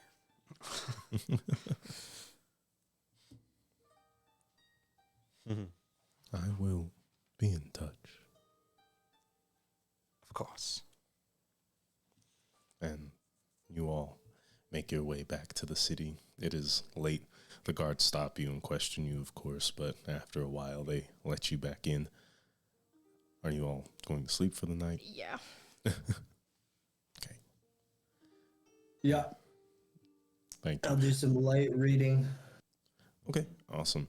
I don't think I'll have you make a check for that. Same Okay. with you, Ren. You're good. A new day breaks, and time goes on. I'll need you to make an athletics check. Does anyone you want to know- go on a run or? Okay, well, I can't go on that run. Go on a hobble. Not yet, anyway. Few more days. Hey, what if I'll just help you. I'll stand out with a stopwatch and You'll time me. We can do Yeah, sprints. yeah, you do sprints and well, let's set a goal by the end of the month. What's your goal? What are you at right now? Let's see what your PR is, I'm fast, but not fast enough. Really, that's all there is to it. All right, well, let's improve. So, how fast can you run 100 meters? 19, pretty fast. 19. I'd say she can easily hit 11 seconds. Okay, all right. If I understand correctly, the fastest male humans generally get around 9 seconds, so that 11 seconds is pretty fucking good. But also you're not human. So all right, so let's shoot for 10 seconds by the end of the month. All right, if we shave a second down, then Yeah. it will be an improvement. Okay, I'll do you want me to roll while I'm helping her time her runs? What are you rolling to do? What are you trying to do? Are you trying to like coach her? Are you trying to like pump her up? What are you doing? Yeah, kind of. Yeah, I don't have like experience per se. Like, I'm just kind of a generally athletic character. I don't like. I'm not like her, but I think I could be encouraging like a coach. Okay, if you are trying to encourage her, I'm gonna have you make a flat charisma check. All right. Or you can do no, that's fine. That's fine. So flat is just Plus Just your what the charisma dice mod. say. Plus my charisma mod. Yes. Wait. Oh, I see. Okay. Oh, I've been making these flat rolls wrong, man. Oh, I thought it was just a dice, just whatever the dice was, and I always thought that was weird because I was like, well, what's the point of even calling it a flat charisma mod? It's just a flat roll. well, now you Anyway, know. now I know. Yeah. All right, here we go. 13. 13. You're really good at like pumping her up. You're not really telling her anything that's helping her get better at running, but you are keeping the energy up, and it's allowing her workout to go full force. Partners are there for a reason. Yeah. Anything else? No. Okay. I'm just gonna skip to the 28th. We're just gonna skip all the way. Yeah. One thing I wanted to double check on. So how much reading did I have to get within what amount of time? You are well within your means. Okay. You've had all the time to read as much as you needed to. Okay. Nice. So keep up with that. Yeah. So we'll go to the 28th, which would be.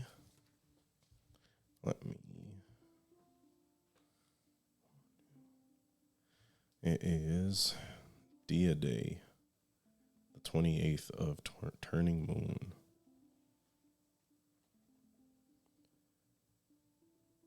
That's like the last day, right? There's 2 more days. Okay. Yes. So close. 2 more days of what? Of Turning Moon. No, I just that mean the like the month? last day before. Or is Oh. that the leaving day? Yes. Okay. Yes. Okay. It is the leading So day. then we It's just heist have day. to, it's heist day and we're picking things up, right? Yes. You guys are So we all have to picking pick things stuff Okay. up.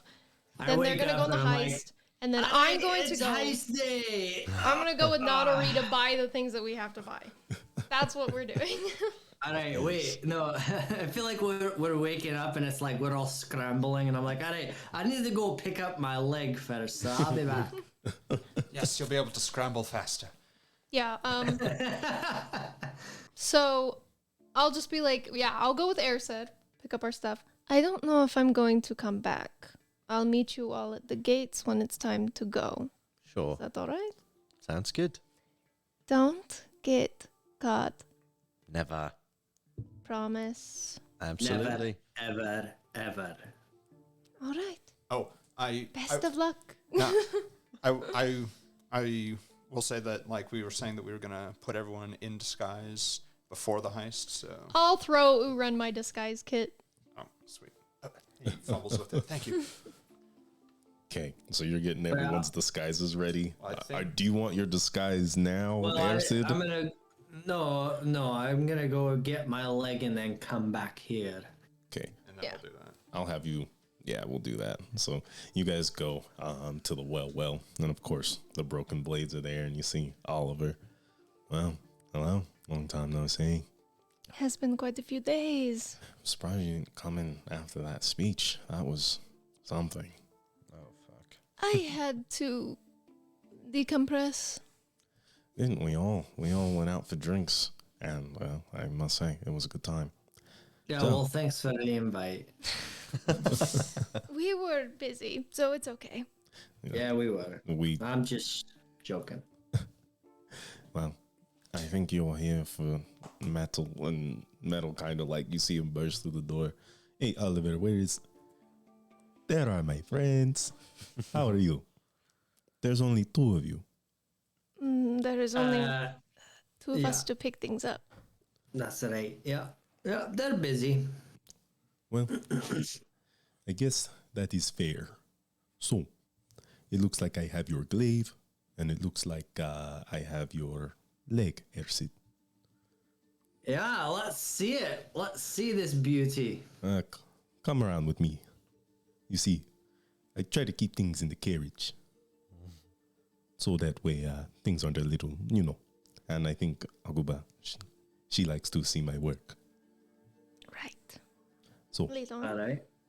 and you guys go ahead and step outside, and he opens up his carriage, and he pulls out this, like, it's almost like a suitcase, and he flips it open, and in there is just what looks to be like the calf and shin of a leg, and it's pristine, and in there you see lots of runes in a language, in Orcish specifically, and Ersid, it reads to you, and it says, speed before thoughts. And it's made out of like a very soft golden wood that has speckles of like silver and iron throughout it, kind of mimicking like the sinew and the muscle of where your muscles should be on this wooden frame that acts as bone. And he sort of like tells you to sit down and scoots it around. And okay, Ersid, I need you to breathe. Is it going to hurt? I don't know. Oh. It hurt for me, but I cannot speak for everyone else. Grit your I'm teeth breathing, I'm so breathing, you yeah. don't bite your tongue.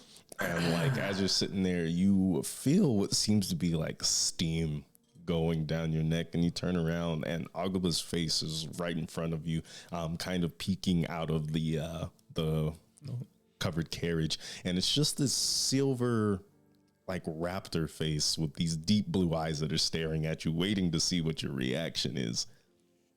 And finally he attaches the leg, and you feel what feels like electricity pulsing through your whole body and soldering this leg into place right under your knee, as it makes its magical connection. It finally stops just as fast as it started, and you can move it around. You can wiggle it. You can wiggle your toes. It's almost like having your own leg right back. It doesn't even feel like the metal or the wood in there. At least you can't feel it at the moment. Wow. This This is fucking amazing, mate. How did you do it? It feels like my fucking leg is on. Well, it is on. That is your leg now. I do appreciate you letting me work for you. This is it's been a while since I got to do a prosthetic like this. Mel, I mean, I can't explain to you how much this means to me. I mean, I feel ready. And he just kind of laughs. Now I tell you, you may want to take a moment getting used to that leg. In dire straits, speed comes before thoughts. You say that, you think that, and I think you will live that. Rest assured.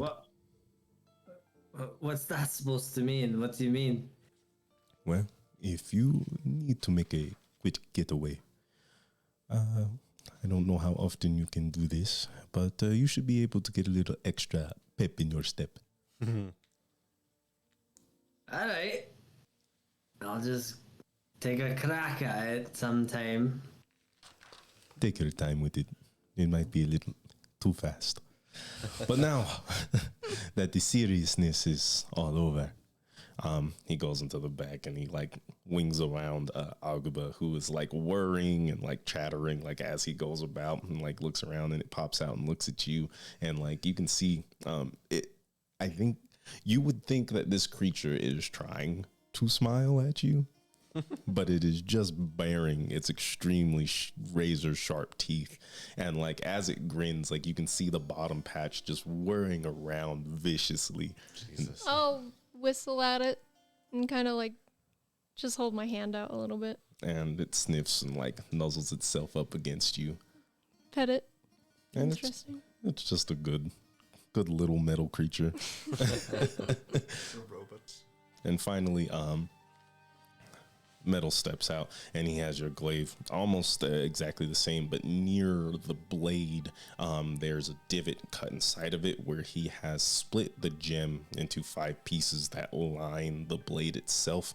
And he's sort of He sort of garnished it with a sort of like golden motif around each one. And you can see that they're little snake heads. Nice aesthetic. I thought you strike quickly, deadly. And with the sound of thunder, well, they'll be dead quick after. That is the hope. I'll take it from him. Kind of like, she'll really like flourish it around and then like stab it into the ground to see if she can like feel like the thunder in it. I would like you to make a performance check with strength.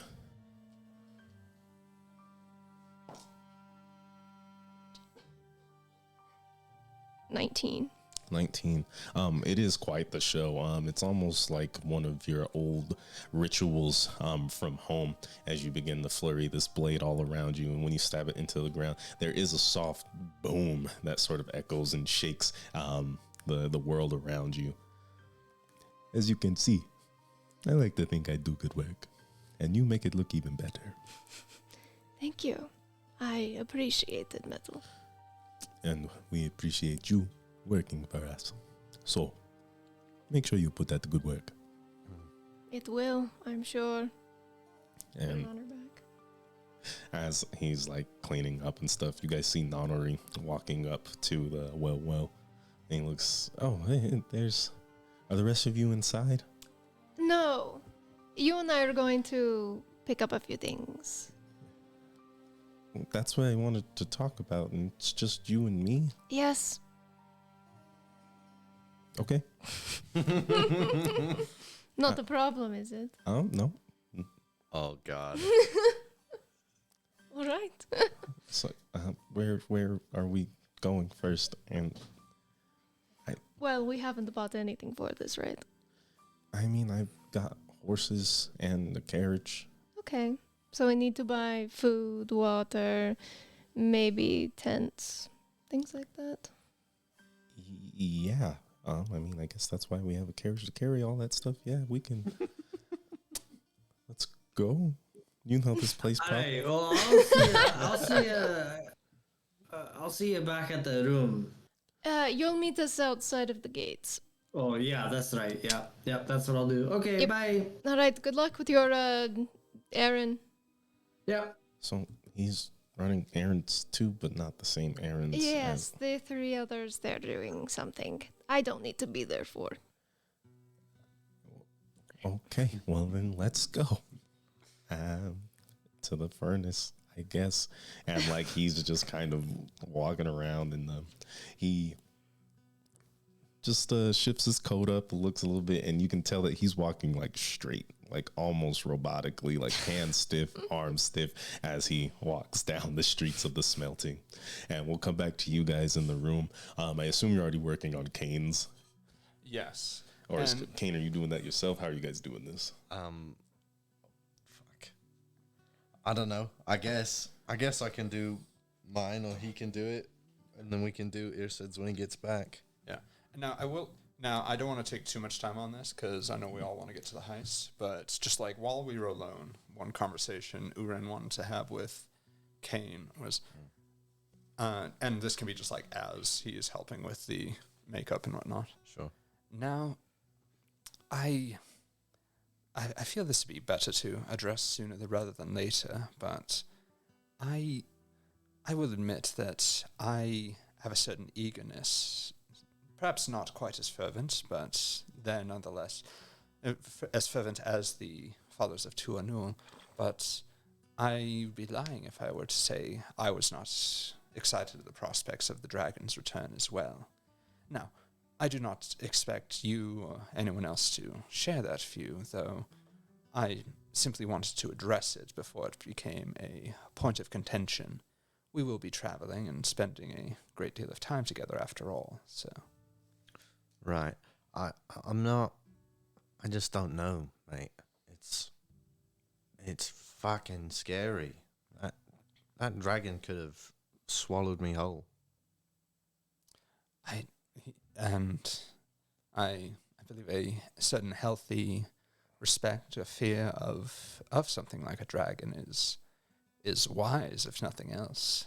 Though I suppose I feel equal parts awe and wonder at creatures such as these. So I must agree with the followers of Tuanul that it is an exciting prospect and not one that I unilaterally dread. Well, if it goes ass end up, and we have to deal with these dragons, and they're not friendly and hunky-dory. Oh, no, of course not. I make no mistake. If it comes time to do battle with a dragon, it is, in fact, the simplest form of respect you can show to one, to engage with it in battle. Well, I hope he feels bloody fucking respected then. And whichever one of you is dressing yourself. Do you have proficiency in performance or a disguise kit? I almost certainly don't, though I was probably just like, for flavor, just like kind of helping touch up. He's and in the stuff. mirror Yeah, gluing the beard down, yes, and yeah. you're like putting the wig on. Basically, yeah. Okay. Go ahead and roll for me. Is it sleight of hand? Yeah, we'll make it a sleight of hand check, or just use Dex and proficiency because you're proficient in the disguise kit, correct? Okay, yeah, I am.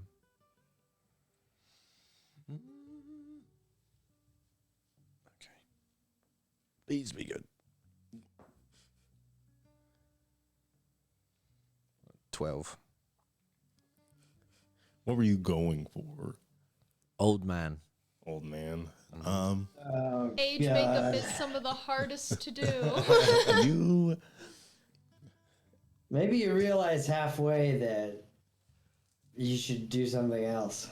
like as you were walking, as Ersid, you walk in the door, and you see Urin, and Kane like finagling with his outfit, and he has like some raggedy like robes on, and his hair is all loose and like ratted. They use like a comb to brush it up, and he turns around and he has his beard on, and it looks like pretty real, but on his face are just like lines that you can assume are supposed to be wrinkles, and in the right light it is fine, but when he talks it just looks like a mess. Fuck. So I come in, and I'm like, guys, look, mates, check it out. I got my. Is that your disguise? That looks like shite. Well, I'm in a fucking rush. I only have one eye. I'm not as good at it as I used to be. It's harder to get the details in.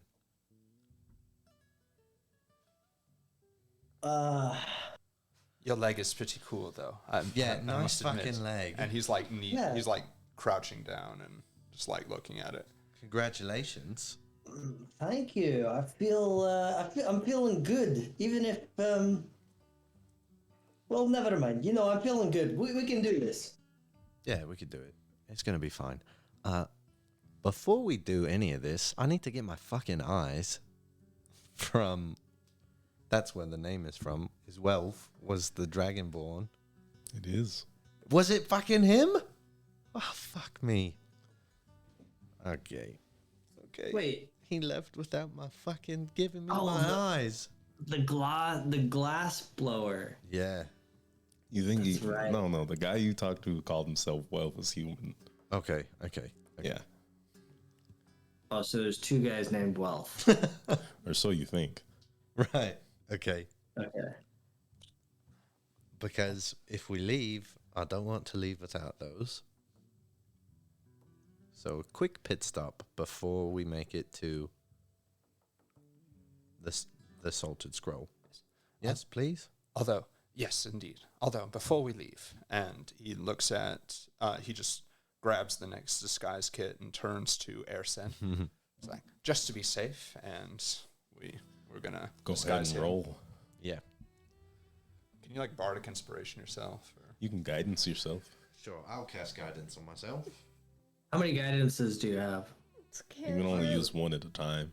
Yeah. Oh yeah, it is a cantrip. I can use it as many times in the day as I like. Can we like put that on our old, like on his disguise, the guidance? I think that's fine. On Kane's? Yeah. Yeah, because I'm gonna be invisible. Yeah, It's yours more. yours is the backup. 21 disguise. for him. 21. Nice. Due to Ersid's already robust and rugged form, it's not hard at all to make him look like an old man. That's funny. Great. I can add another guidance to mine. You can add guidance to your check, but the original roll is going to stay. Right, so 12. This will be like a touch up. 16. 16? Okay, it's looking a lot better after Ersid so rudely pointed out how poor your makeup was. You went back, adjusted it, and things are starting to look a little more natural, using less lines, better shading, a little bit of contour in there. If you are looked at for too long, you think maybe someone could discern it, but other than that, you look pretty good. Okay. I'm looking at him like in the mirror. Well, you know, you're not winning any awards, but you know that's a lot better. Look, man, I fucking did yours too. Just two old dudes. I know you did a great job on mine. I get it. It's hard to do it on yourself. I wish I could help, but you know, I didn't know any of that stuff. It's fine. Anyway, I just Let's go need get you yeah, to do well with Oh, the I will. pulling. that's what I'll do. I'll pull it. All right. Yes, so just to review, Erset and I will go into an alleyway, somewhere out of sight. Mm-hmm. I'll turn him invisible, and he will follow you in. Yes. Correct. And you do did you- guidance and all that. Yes, and I will inspire him, and I will guide him. Do we want to practice the invisibility spell and see like if an item will disappear when I put it in my pocket. That is an excellent idea. And Uren, he just like pulls out his dagger and he sets it down, and then he starts casting invisibility. And since there's a sorcerer's spell, he casts it a little bit differently. He starts drawing big Doctor Strange circles. Nice. And then he draws that. He grabs it like a disc and just kind of throws it over Airsed. And as Airsed goes through the hoop, he's Disappears. That's sick. That's beautiful. I love it. That was really cool. Yeah. all right, now, and then he holds up the dagger and just holds it up. It's like, let's see if this disappears. And So I pick it up. you pick it up. It does not. Put it in your pocket. Yes, hide it under your cloak or something. Yeah, I do that. And as you do, it sort of becomes like muddled, but for you guys on the outside looking in, there's definitely an object in free space. You can't necessarily make out if it's a dagger or not, but there's something there. Okay. I can help. So maybe it's like whatever the spell was cast on is what will be invisible, but like... Yes, if it were to be complete, it would just need to have been on your person before I cast it. Okay, it's fine. It's fine. Because hopefully she will be so distracted by me that the invisibility is really just to get you in. Hopefully she won't look when you lift it and you can make your way out. And then just fucking get out of town or out of the area before somebody says, why is that smudge floating in free space? You know? Yeah. Alright. Well, we'll just wing it. Okay. Fuck. Don't Now- get caught. And you and Edersid sort of just kind of rest, kick back out the room so that way you can, get your slots back, things like that. And you make your way to the last coin where Wealth is there. It's the middle of the day. Not too many people are there. Strangely enough, there is that same tall, black-robed man who's just kind of chilling in the corners, kind of keeping an eye on the rest of the tavern itself. And Wealth sees you. Well there, sir. Can I get you a drink? It's me. Your name is me. Yes. My name is me, and I'm here to pick up 2 glass eyes for that fellow with the tattoos. If you're still trying to be in disguise, I want you to roll persuasion. This is the wrong order to do this. Yeah. You could just say it's me. It's me. I'm Kane. No, but this is a run through. This is a practice. Yeah, you're right. And 17 plus 8. Oh, I didn't realize he had friends of your stature. Old people friends. I'll be sure. Would you like a drink while you're here? Nope. Understood. Well, give me one moment. And after a while, he comes back. You see him digging around in like this little, almost like jewelry box. And he pulls them out, and he pulls out 2 reasonably large spheres. One is blue with sort of like a cat's eye design in the middle. And it wavers between all different shades, between like the sclera, between the iris and all of that.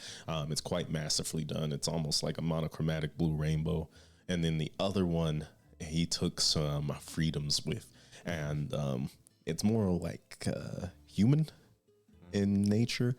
So there's like a black iris in the middle with a white pupil, and it looks like almost the sclera itself is completely blue, filled with stars. And he takes them here. The more normal one, you tell him that the pupil, and he like lifts up his hand. That's a dragon's claw. I thought it would add to the effect. I'm sure he'll like that. Well, I certainly hope he does. And did you pay before? Okay. Well, I hope he stops by again. Tell him Wolf said hi. I'll tell him. And he says hi to you. Well, it's good to hear. You stay safe now. Thank you. Go. And then, as I'm leaving, can I look back at that hooded figure? Yeah, I don't see why not. What are you looking for? I want to see if I can distinguish any face. Roll perception. And isn't that at disadvantage? I don't. Is it? Yeah. Fucking Why? dumbass eye. Yeah. Because he only got one eye. It's a natural 20. Oh, what a shame. That really sucks. 11. 11? A very, very large hood, covering almost his whole face with the shadow that it casts. But you do kind of catch the bottom of his face, and his skin. It's very pallid, like almost white gray color, like aged bone covered in ash. And you can sort of see small lips and behind it teeth sort of just hanging out, almost as if he can't close his mouth completely. Fucking weird. Okay, I'll walk out and reconvene. Okay. And you are all together, ready to pull off said heist. Let's do some crime. What is the approach? All right. So, Oh, fuck. So on our way there, Uren will take Erced and like they'll just go off so they don't like arrive at the Salt and Scroll. Okay. At like as a trio, and Okay. Right. all right. Best of luck, and Owen. Like if you were going to do your bardic inspirations and guidances. Yes. I will inspire. Said. What do you do to inspire him? I will say. Now, have you ever heard of beginner's luck? Because I know that you are going to have that right here. That brand new leg, so spiffy. That costume you got, amazing. And I know that you were born to be an actor. Really? Oh, You absolutely. think? Absolutely. You think I could be an actor? I do. Even though you've never, really been in the city, or have you ever seen a play? Well, back in my village, we would put on little plays like the children would do, one every, spring solstice. And, I always had a fascination with that. And I always thought that would be a fun life. But, I kind of had to go down this road that I chose. I've been there too, mate. But this is your moment. I can do this. You can do I'm it. a goddamn actor. That's right, you are. And I'll pat him on the back and also cast guidance. Okay, awesome. So now your next skill check that you make, Ercid, is going to have, or the next skill check you choose, you only have a minute for guidance. Fuck, that's right. And you have an hour for the bardic inspiration. So wait, so what is guidance exactly? It's an extra D4. You have a And D4 and a then- D6. I have a D4 and a D6 for Skill a checks. skill check. Yeah. Yes. And I can choose to use one or both after I roll my skill check.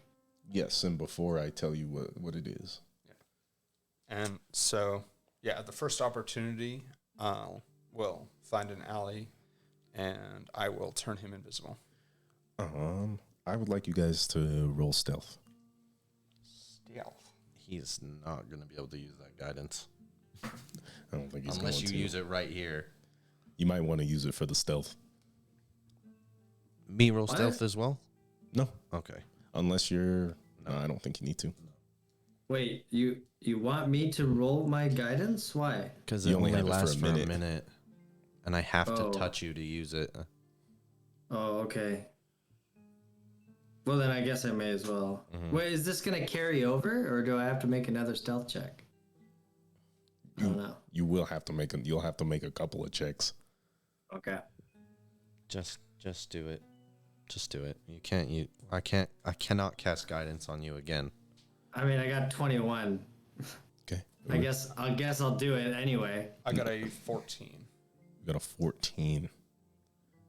Okay. Awesome. So I got 23 with guidance. Okay. Awesome. So you guys find yourselves in an alleyway, and you're kind of like stopping and looking around, like which one do we go? And Ersid takes you down an alleyway deeper into the Iron District, like way behind the Salted Scroll. As you rush past through this alleyway, you look back and you actually see some hammers passing by, but they don't seem to take notice of you two. All right. I once they're comfortably far enough away, I'll draw my sigils and turn them invisible. Okay. And then just like, all right, 1 hour. I don't expect it to take that long, but that's how long the spell lasts. If I have to roll another stealth check while I'm invisible, do I get like advantage or something? No, you just get the ability to roll stealth without hiding behind anything. Oh, okay. Okay. Damn, I thought you got advantage for being invisible. I think we all did for a long time. Damn. But I'm sure you did some reading about the invisibility spell. Well, let's indeed. So we'll say that for the ease of communication, you guys get together. I mean, how are you guys getting together? Okay, sure. Before they left, hopefully, did they point out the alleyway? Do I know where they went? No. Fucking hell. Okay, well, You can just tap him on the we- shoulder. I was gonna say he could just like tap you on the shoulder when he's ready to go in. sure, that works. I will go and stand right outside of the Salted Scroll, Okay. about 10 feet away. When I feel Irsid tap me, I will walk in. Okay. And Urin, where are you gonna be? I mean, I think I don't even know if I left the Well, so spot you're that not even close by. yeah, like it doesn't have a range after it's been cast. Like it's a range of touch to cast it, but after that, I think it just holds up. I'm just gonna stay somewhere that my concentration won't be disturbed, so that it doesn't Smart. go away on him. Okay. And I Ersid, have to pee. I'm so nervous. and you're walking up and you can see this old man who vaguely looks like Cain standing outside of the Salted Scroll as you make your way through, whisking in and out of the count. You don't bump anyone, but like you brush past people's clothes and they're like, oh, like there's wind around here. Oh, what's going on? In the wind. Must have been the rats. But no one takes any notice out of you. And you do see Cain just standing there. Dude, I'm so glad I don't have to say anything. That's all on you. I just get to just sit here and roll my dice. Right? Yeah. Okay, I go up and I tap Kane on the shoulder. As he taps me, I'll cast guidance again. Okay, you cast guidance. And then I will walk through the door, leaving it open. Okay, Ersid, I'm going to have you roll a stealth check. You have guidance. I know. Wait, shoot. Okay. It only lasts for a minute. So if you want to take the gamble. I rolled it again. I rolled a 21 again. Nice. Oh, nice. So I don't know. I'll just save it just in case I can do it something later. Okay, awesome. So you hold on to that guidance. You walk in, the bell chimes, and you hear like a soft little meow as you see little Violet the cat just kind of walking around, and they kind of nuzzle around you. And Zoe pops up from behind the desk of the Salted Scroll. Oh, hello. How can I help you today? Oh, I'm looking for some charcoal and perhaps some herbs.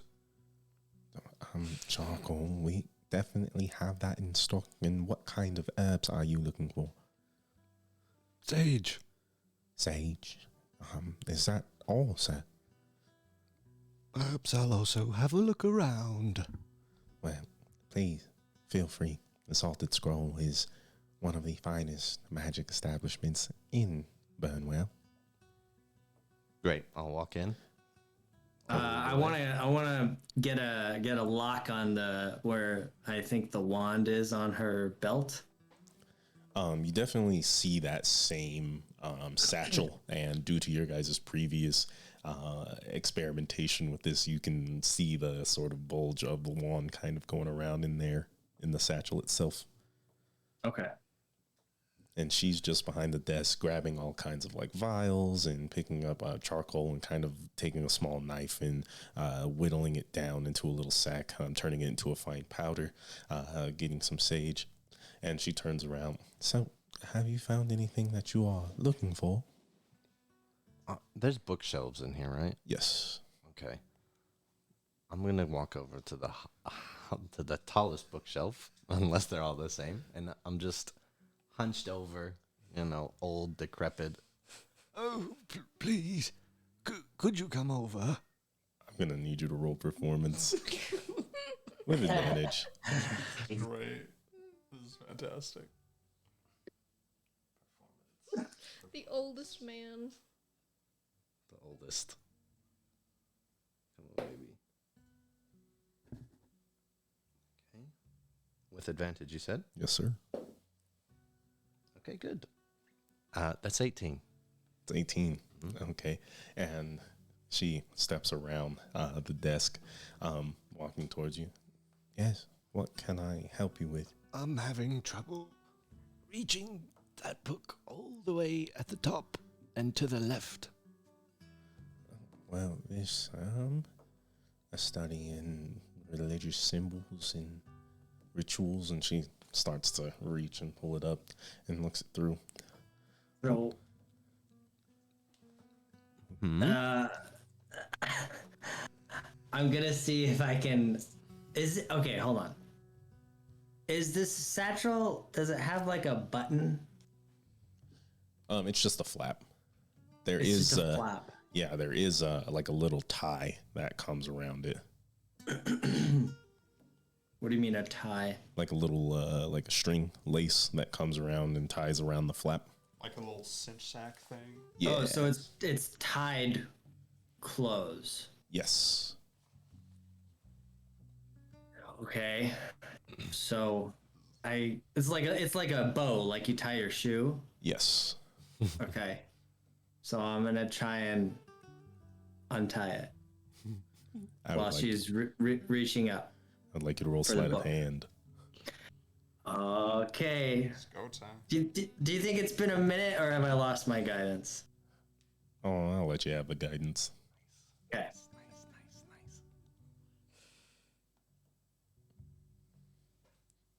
Oh. It's a good thing I needed that guidance. 14. Oh my god. 14. And like as you're reaching for this satchel, ready to go, she kind of loses her balance while she's grabbing this this book and bumps into you, and she hits kind of like hard, and the bookshelf kind of rocks. She's like, "Oh, excuse me." Bumps into me. No, in the airsid. Oh.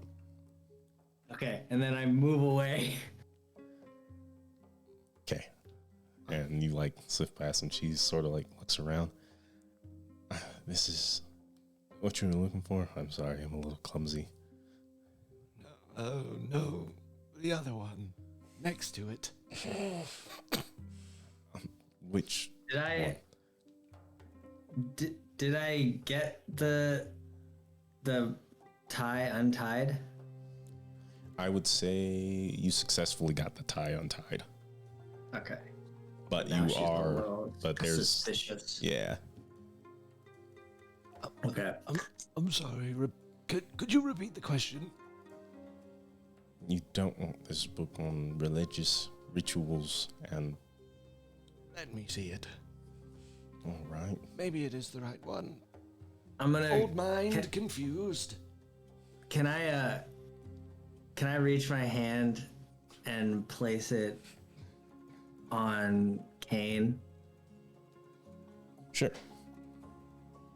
Like on his. So hold on. I need to really understand where people are. So Okay. So Here, let me. I'll just put it on the. Oh, he can't see the map. Okay. So to your. Yeah. Go ahead. Yeah. Oh wait, no, we're getting you a map right now.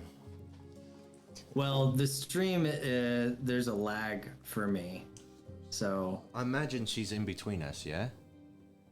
Yes. is she in between us? And we can use. Right, Ibrahim. We can use this. Okay.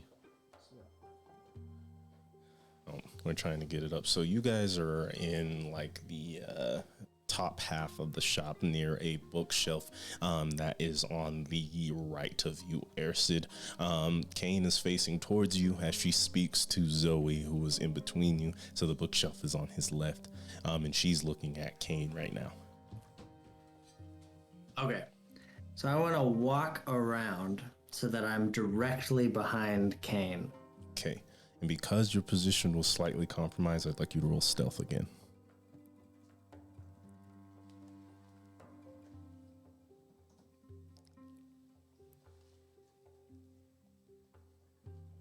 $16. Okay. And you shift behind Kane quickly, swiftly, silently. Okay, and I reach out and I put my hand on him, and I hope he knows what I'm doing. Yes, I will recast guidance. Okay, awesome. So you feel an invigorating energy around you. And then when I feel it, I give him like a tap to let him know. Like a pat on the back. Yeah. I gotcha. Okay.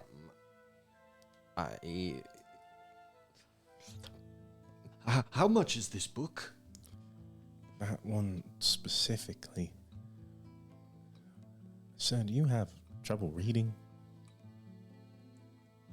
Well, Well, I only ask because, I mean, you're casting spells in my shop. yes.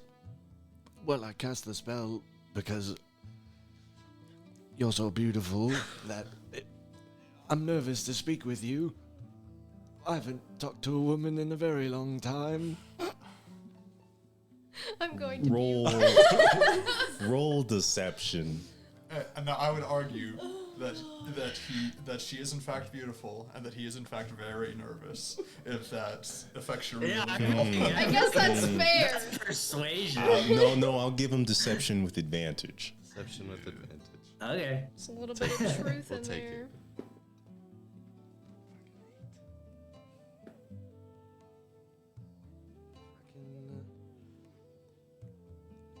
14.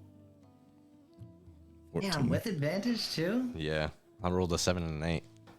Wow. That's quite flattering. But this is sort of my livelihood and establishment, so please forgive me for being a little paranoid. Understandable. So if you could keep that to a minimum, and please, would you like some tea? What can I do to help you feel more comfortable? Oh, no tea. No tea would be necessary. But how much is the book? This book specifically, not extremely expensive for, well, most mages. I could let you out the door with this for about 100 gold. Okay, so Okay. wait. Expensive While book. she's in front of the counter now, over by a bookshelf. You got there in the same spot. Yeah, Right. They have I not pulled met. her away from the counter over to this bookshelf. So you would have an easier time, I'd assume. Right. Yeah. Okay. So while they're talking about the price, I'm gonna go in for the kill. Okay, I need you to roll sleight of hand. Oh my god. You get caught. I swear to God. Okay. Remember, you have guidance now, and you also have inspiration. I know. I'm gonna do it. Here we go. Okay. I'm so nervous. I've never been more nervous before. Like literally never playing D&D. I don't know why I'm so nervous. That's how I felt fighting Simbo. I was literally. It's scary, bro. We could get in trouble. I was nervous about you fighting Symbol. I can only imagine. Yes, I rolled a 17. That's +5. Sleight of hand. That's 22 plus inspiration. That's 24 plus my guidance. That's 26. Fuck yeah. And as she's going over the price, you see Ersid, or you see like the flap of her satchel begin to lift open, and this black wand with a rainbow motif going up towards the end starts to slowly lift out color by color: violet, blue, green, yellow. Roy G. Biv. I know. And Ersid, as you're pulling this out as slowly as possible, you see Violet, that same cat that spotted you up on the roof of the Salt and Scroll, start walking towards you and just kind of taking its time. And it walks past, and you could swear it's looking right at you as it sort of curls up next to Zoe and begins to purr and walk around her legs. You're at the tip of the wand as the edge of the satchel closes, and it closes fast, but you see it stop as if some sort of invisible force stops it from clapping against the rest of the satchel and lays it down flat. And you see this wand sort of just floating around. I'm going to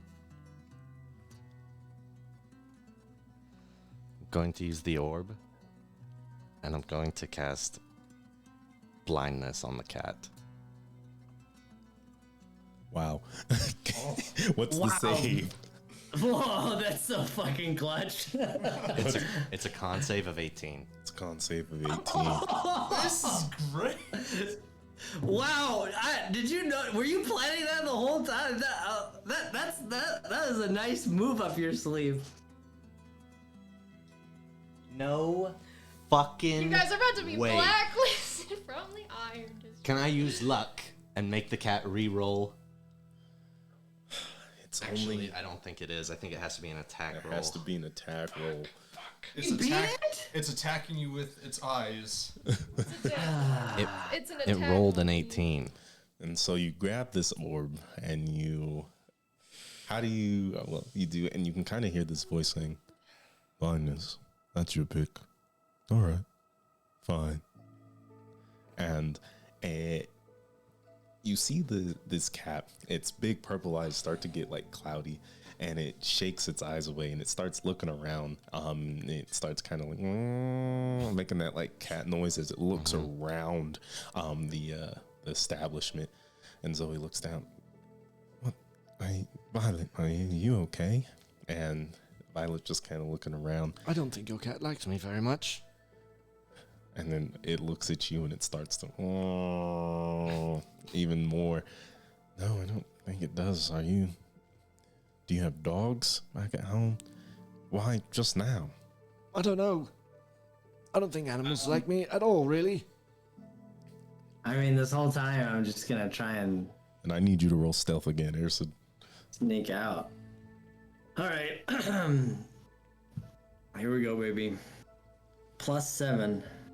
Such a gangster bonus. That is a good bonus. That could be better, but that's gonna be a 16. That's a 16? Mm-hmm. Okay. And you're slinking around, and there's a sort of like harshness to this wood that you're trying to avoid. And as you're walking around, there's small creaks, but Zoe is too caught up with her cat right now. She does not notice, but Violet is sort of looking in that area and looking between where you're standing and where Kane is, back and forth, and sort of hissing at Kane in his old man persona. Well, can I check this out for you? Yes, I think so. I think I'm ready. Were you able to procure the charcoal and the sage? That's all. It's all behind the desk. And yes. how much are we talking here? Oh, that's simple. Maybe like 1 gold. 1 gold for the charcoal, 1 gold for Put it the all together. I sage. mean, herbs and charcoal, that's all very easy to come by. Right, very good, very good. I think that I will decline on the book. I'm going to need you to roll performance. Okay. Roll to back down.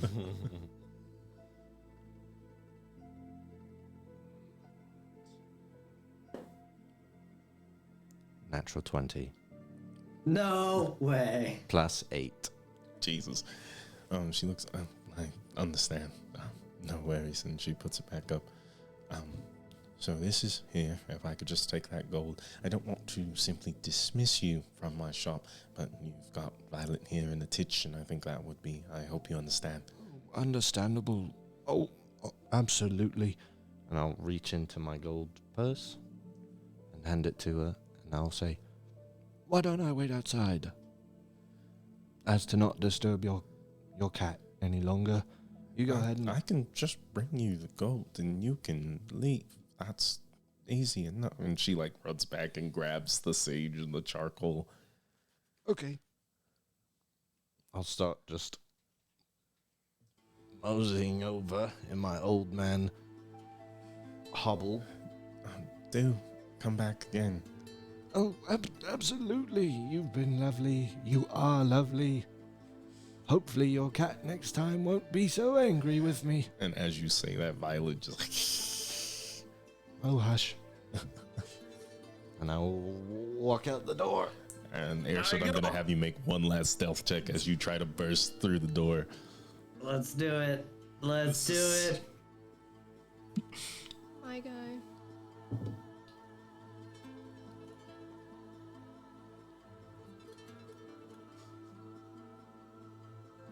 Ah. That's gonna be a 10, guys. Who cares? You're out the door, basically. And as you open the door, let's see, Zoe's just saying, hey, come again. And Airship kind of pushes past you to like get out as fast as he can. And he kind of shakes you a little bit. You look a little clumsy. As you're rushing out the door, the doorbell kind of rings, and you can just hear Violet hissing and like sort of screeches in that way that cats do when they're ready to attack as it dashes past you through the door. Fuck. So the cat has run out the door. The cat is chasing what seems to be a floating wand. Okay. But I'm out the door and like out of her line of sight. Yes. Okay. I mean, I think I was just gonna start running as fast as this new leg can take me. I mean, you go for it. You are still invisible. I can't really do much for you at this point. And as the cat rushes out past you and you begin to run, Kane, you hear Zoe, Violet, what's happening? And she pushes past you and starts chasing after the cat. God. Oh, I'm like, everything is going well. It has where are to you be. going?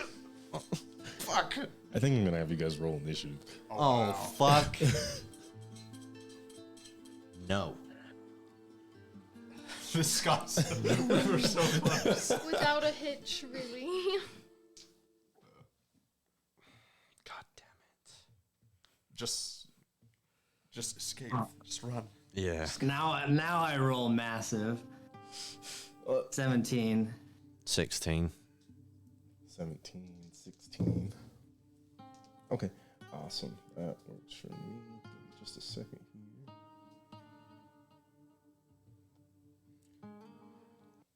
Unless Okay. I'm just ice violet. Okay, so give me your initiative one more time. 17. 17 And and 16. 17, 16. Okay, so you are rushing through the streets, Ersid, pushing all caution to the wind. As you are rushing, you're about, at this point, we'll say you start about 10 feet away from the Sultan Scroll. And behind you is just this little blue cat who's charging you down. And it's about 5 feet away from you. What do you do? Well, Now, I'm gonna. he's still invisible, right? He is still invisible. Because I'm maintaining that. I'm gonna run as fast as I can, Okay. and then dash. I guess.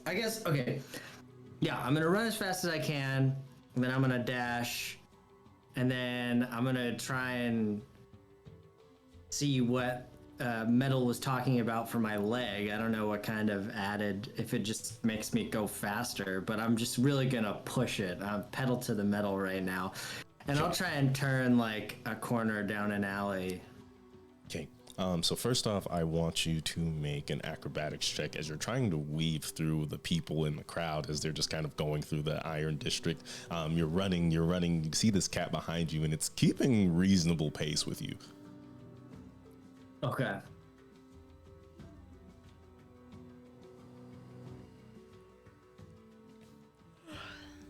$14 for acrobatics. 14 for acrobatics. You're trying to, how deliberate are you or not being noticed by the crowd?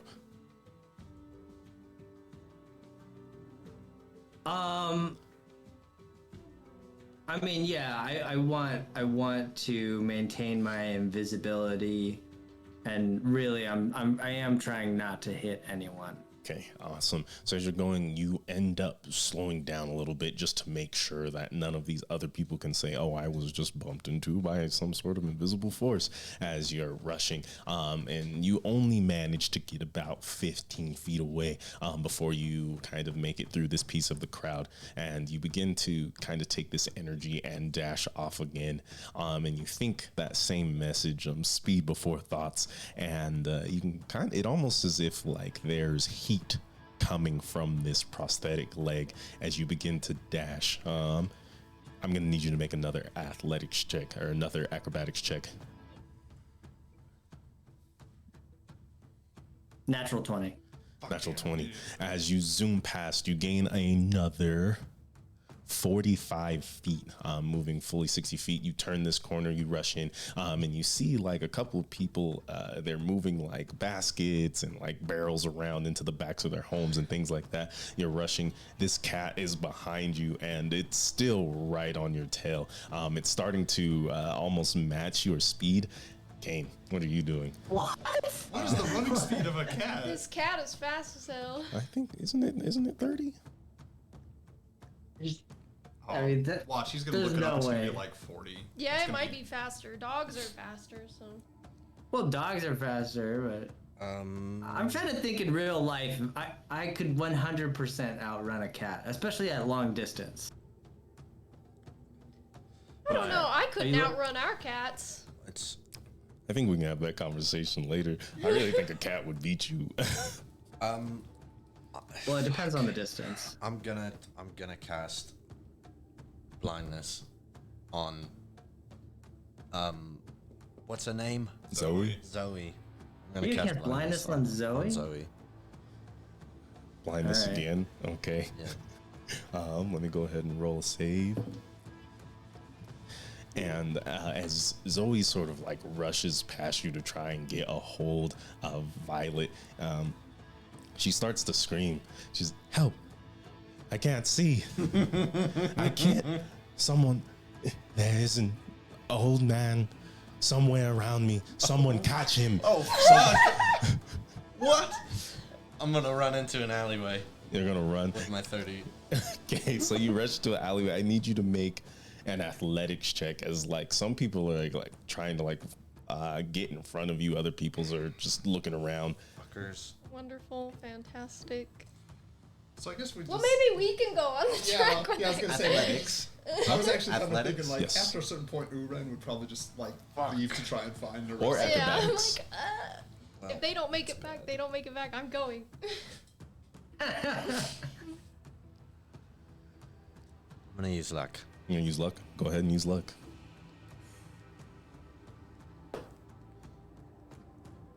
It's the same fucking roll. 8. 8.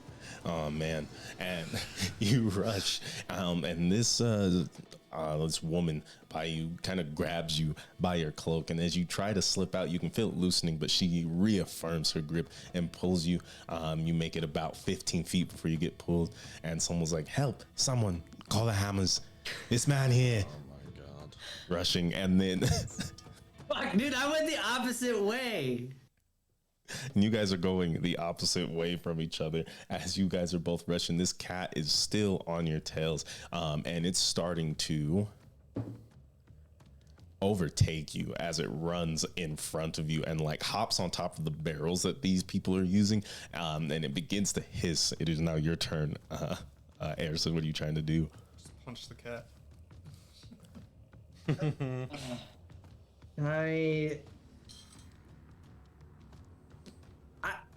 What's the cat gonna do? Attack me? Like, fuck this cat. I'm just gonna keep running. I'm just gonna go back. I'm going to meet up with. I'm not gonna like. I'm going to the gate out to where we were gonna meet. I'm not gonna like say hi, Narissa, but like I'm gonna go over there Okay, awesome. as fast as possible, dashing Now- full speed. Does he have any? I say advantage, but not as a gameplay mechanic. Does he have any advantage to losing the cat since he is still invisible? Does that help him at all? If he were to roll stealth, unfortunately, that wand is still visible. Gotcha. But it is a much smaller target to lock your eyes on. Stick it up your ass. You should have swallowed it. You should have sword swallowed it. I would say, I mean, I think it might have a little bit of trouble keeping an eye on this muted wand as you run, but it is still going to try. So you just rush past, and so instead of dealing with this cat as it's chasing you, these people stop and they're like, "Oh, what's this cat doing?" And they stop that barrel just like right in front of you. I'm gonna need you to make an acrobatics or athletics check to vault this comfortably.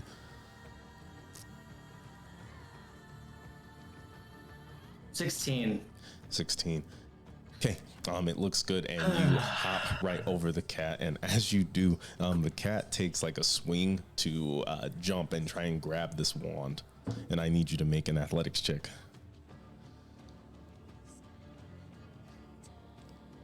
Man, this got so much more intense than I was expecting it to. They almost had it. And now they're about 13? 13. As this cat like jumps up, you immediately like push it down, and it falls like on its back as it flips over the barrel and begins to chase you again. You're rushing. It's a very thin alleyway, so you're only making so much points, but you realize that you need to make a left, and finally you turn into a more open street, and there's a lot more people, so I'm going to need you to make another acrobatics check to make sure you're avoiding any contact.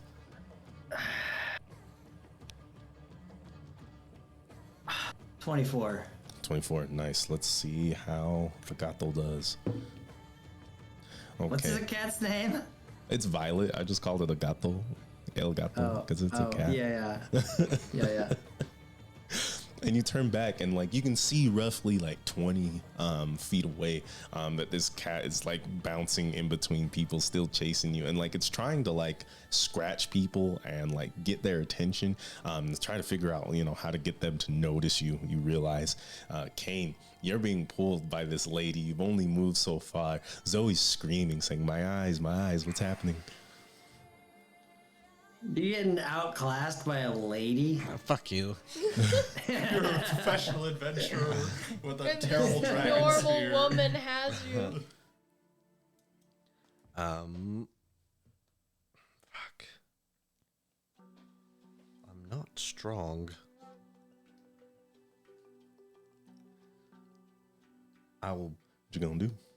I'll pull my rapier out, and I will say, "Fucking let go of me, or I will cut you down here." Roll intimidation. Good God. Oh no! No! Oh my fucking god, bro! Look, With advantage. okay, Yeah, because you're okay, threatening her You life. have a rapier in hand. please. Okay, that's pretty good. Intimidation. Yes. That's 16. 16. And as you whip the rapier out and you yell at this lady, she screams and throws her hands up like, ah! And you get to rush past using all your movement. Yes. Okay, awesome. And you finally get into this alleyway, and it's a lot clearer. Let's see. And you can hear them saying, guards, down there. I'm gonna start ripping off Is there pieces of my costume as I'm running away. a wagon with some hay in it? I know, you need to like put a different wig on. Are you like asking? the mid-spy transformation. Are you asking for Kane, or is this for your turn, Airsid? No, that was just a joke. Assassin's Creed joke. Oh, okay, Yeah. fair enough. And you're rushing. You're starting to take off your clothes. Let's see. Okay. Airson, you're going through this, and you can kind of see the main street, the gate to the Iron District that leads to the bridge into the smelting. And you see some guards, and there's a lot of commotion. You can hear people ask for guards. You can hear people screaming. And as like the crowd clears, you can see this cat still rushing at you, clear as day. And now there's nothing kind of stopping it from catching up to you. What do you do?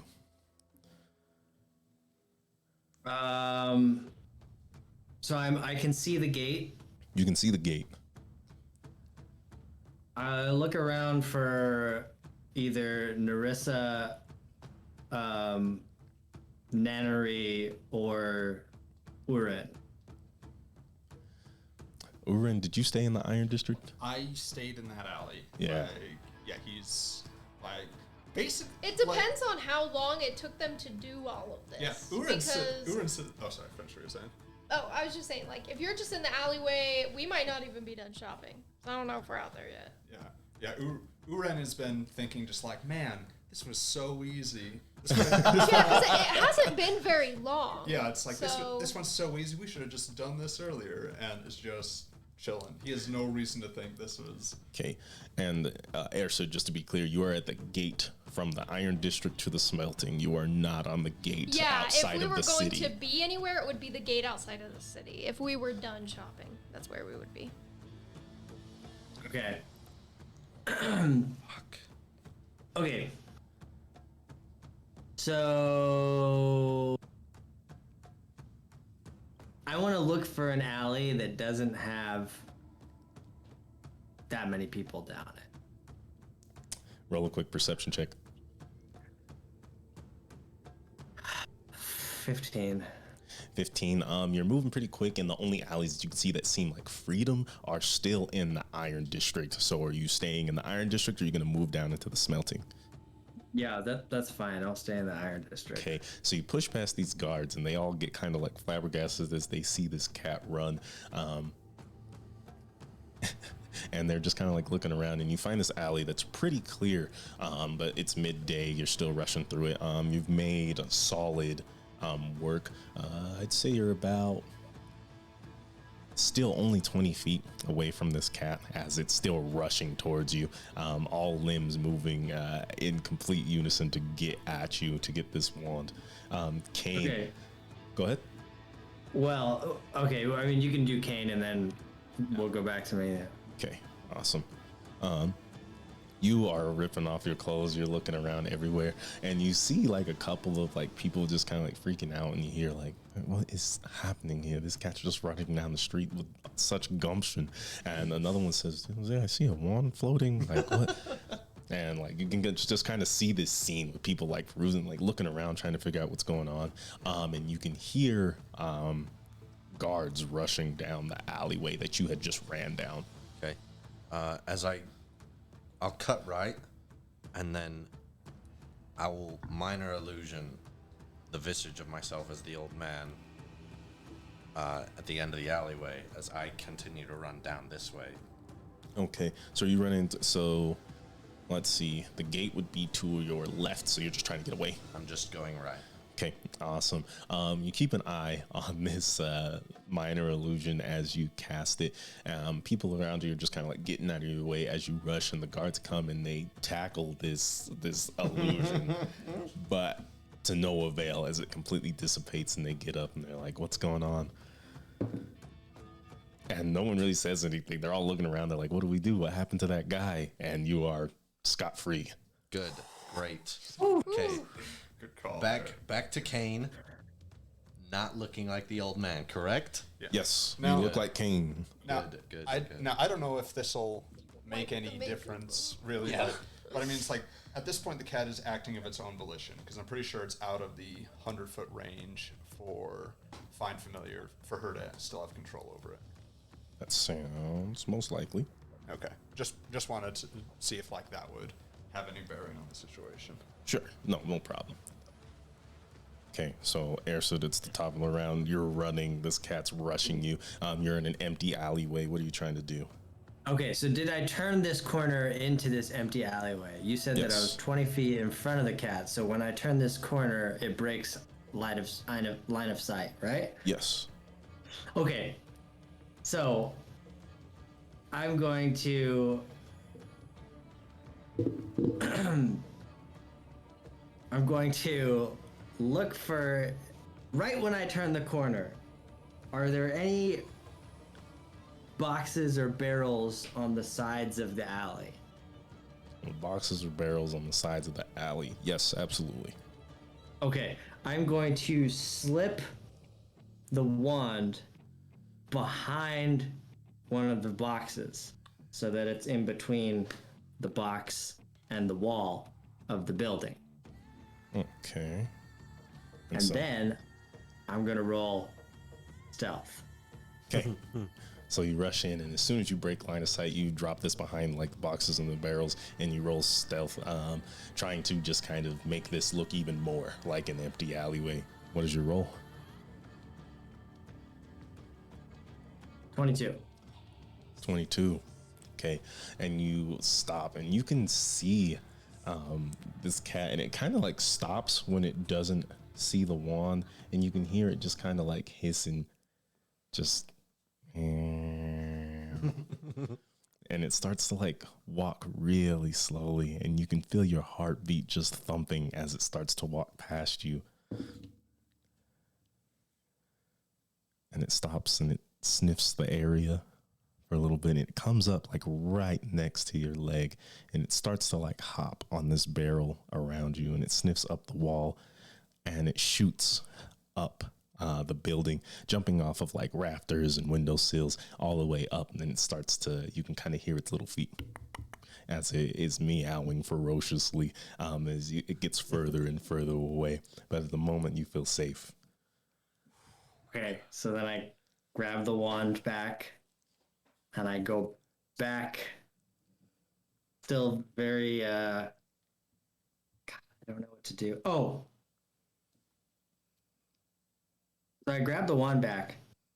Can I break invisibility?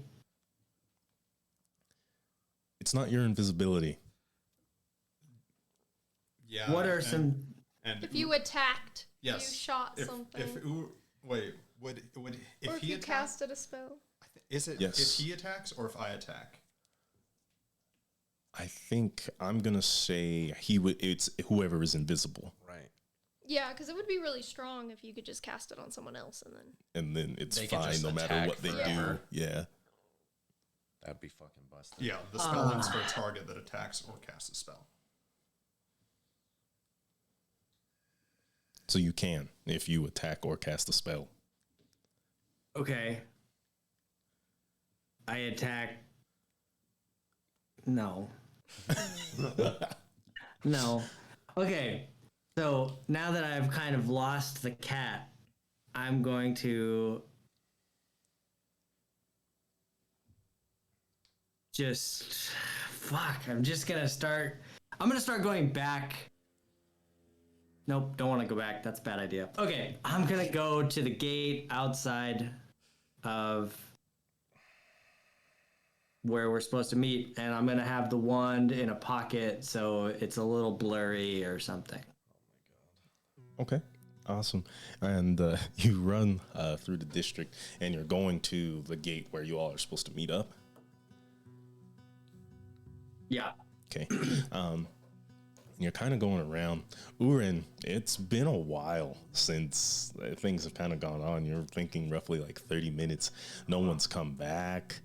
I suppose at that point, like, if that much time has passed, he'd probably figure they just, like, well, I don't know. Would he have heard any of the commotion calls for guards? Absolutely. Well, he definitely doesn't drop invisibility then. And I suppose he's going to go and see if he can't find Narissa. But on the off chance that that they're still going to be followed by guards, he'll keep a distance. Like, he's not like he's gonna just like keep the just being accused of an accompliceness to a minimum. Okay. Awesome. And you're kind of going through the Iron District, and you can kind of hear people going, like, trying to figure out what that commotion was. Like, did you see that? What was that cat chasing? Why is that so crazy? And the guards were involved, and you just hear all kinds of, like, just hearsay and rumors and such. And you even see, as you walk past the alley, not the alley, but the street with the salted scroll, you look, and they're all like a bunch of people crowding around Zoe, and she's like rubbing her eyes, and like people are giving her water and just trying to make sure she's okay, it looks like. And you walk further and further through the Iron District, and you actually see Violet like hop off of like a house and start to walk back towards the salted scroll. Okay. He feels a little bad for Violet, but yeah, this is like the heat's still on, so he's gonna keep a distance. Okay, and so you would walk. The guards kind of like ask you where you're going. They just kind of like question you where you're going, what are you doing? Okay, you're headed back to the smelting. You're good. And so you walk back down, and you're just kind of waiting for everyone. Kane, what are you doing? I'm walking back towards the gate to the smelting. Okay, and so you hit the gate, and you see Urin just a few paces ahead of you, sort of like in the actual smelting while you're at the top of the bridge, and he's just like walking. Okay. Well, I won't say anything. Okay. And what exact? He's through the gate? Yes. Okay. Yes. Okay. Made it through, and the guards give you the same questioning, but you're good to go. Okay. Okay. And then you and Nonary are in the furnace getting rations. And Nonary's just kind of like acting weird about everything, but after a while, you guys are starting to collect everything. Do you want to just give me a list of what you want, and I can give you a price? Yeah, so however much water and food that we need for us and the horses for this trek. So a month's worth of each. Yeah. Wait, we're gonna be gone for a month? Yeah, we're going to be gone for a long time. That's why I have to... It's like 24 days there It is a and back, ways out. plus however much time we're there. spend there, yeah. Wait, how are we gonna have enough time to... It's 12 there, Like- 12 back. This month isn't technically over just yet, so... Yeah, there's also 2 more days in this month. But how fast does it take to get there on a horse? It's that fast on the horse. That's the 12 it'd be days like there. multiple months if it wasn't with the horses. Oh, God. From the sound of things. Could you imagine? No. What the fuck? Okay, I so don't know. Okay. horse, All right. horse water, horse Horse food. water, horse food, people water, people food. I think I could let that go for, we'll say, how much are rations? Just like a standard amount of rations. Okay. Oof. Let me do some math here. I bet you. I'm guessing 5 gold. Yeah, I'm hoping it's not too expensive. Or less. Maybe even 3. It's expensive. Yeah, there's been too much math for it to Or Aaron is really bad at math. I Those are could the be. 2 options. I could be. Those are the 2 options, and I would dare say that it is the former I hope it's not than the that latter. expensive. Come on. It is for a month. I'm gonna be nice and take this math that I found for rations, and I'm gonna explain this to you so you don't feel like I'm trying to jip you. But this says a day's worth of ration. It's 5 silver pieces. Mm-hmm. That's for everyone. Oh my God, Jesus Christ! Right. And then Silver I'm gonna add the horses. Mm-hmm. So that's gonna be 120. 120 gold A day? No, I know. 120 silver. total. Yes, total. Okay, I look at nunnery. Oh, I can cover some of it, but Oh, right. I'm supposed to. Wait, be- it's 120 silver. No. 120 gold. Wait, so it's 5, 10, 15, 20. And then and then there's 5 horses. There's 4 horses. Oh yeah.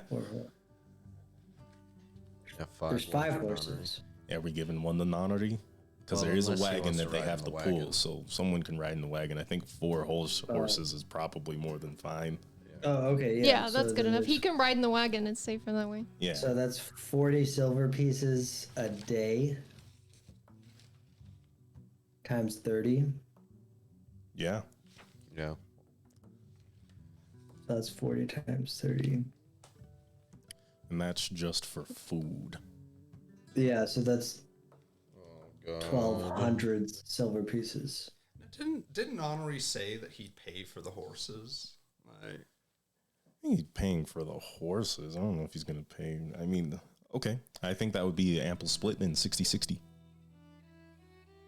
Okay. Sure. Yeah. I'll pay for that. All right. Okay. And then another. Is he going to reimburse us on this? I mean, like, this is part of doing the job that he hired us for.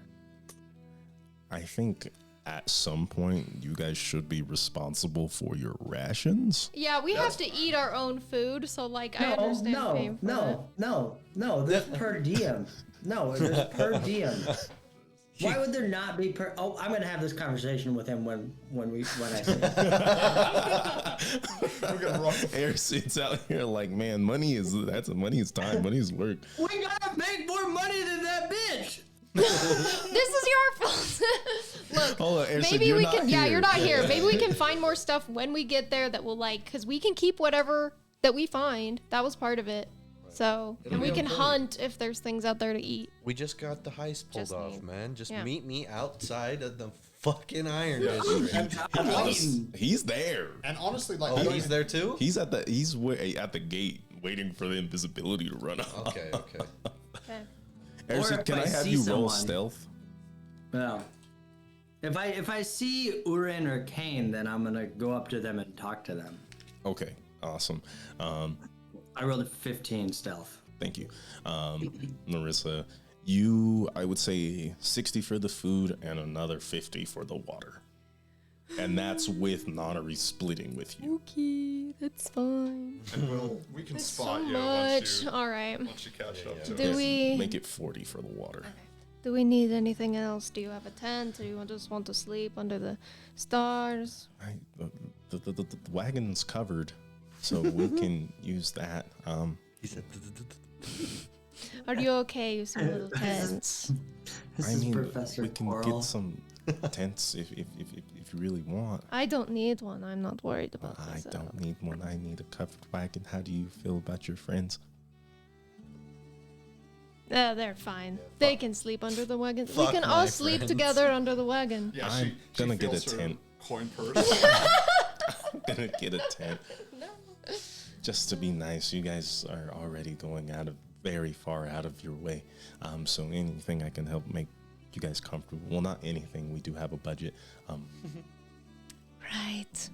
Well, if this is all, then I don't think there's anything else we have to do in the market. Then go. We need to find your friends first. They're gonna meet us at the gate. Yes, they should be meeting us at the gate as long as everything went well.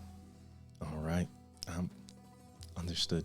And you guys are going back, and you can hear like the clip clop of horse hooves over the cobblestone.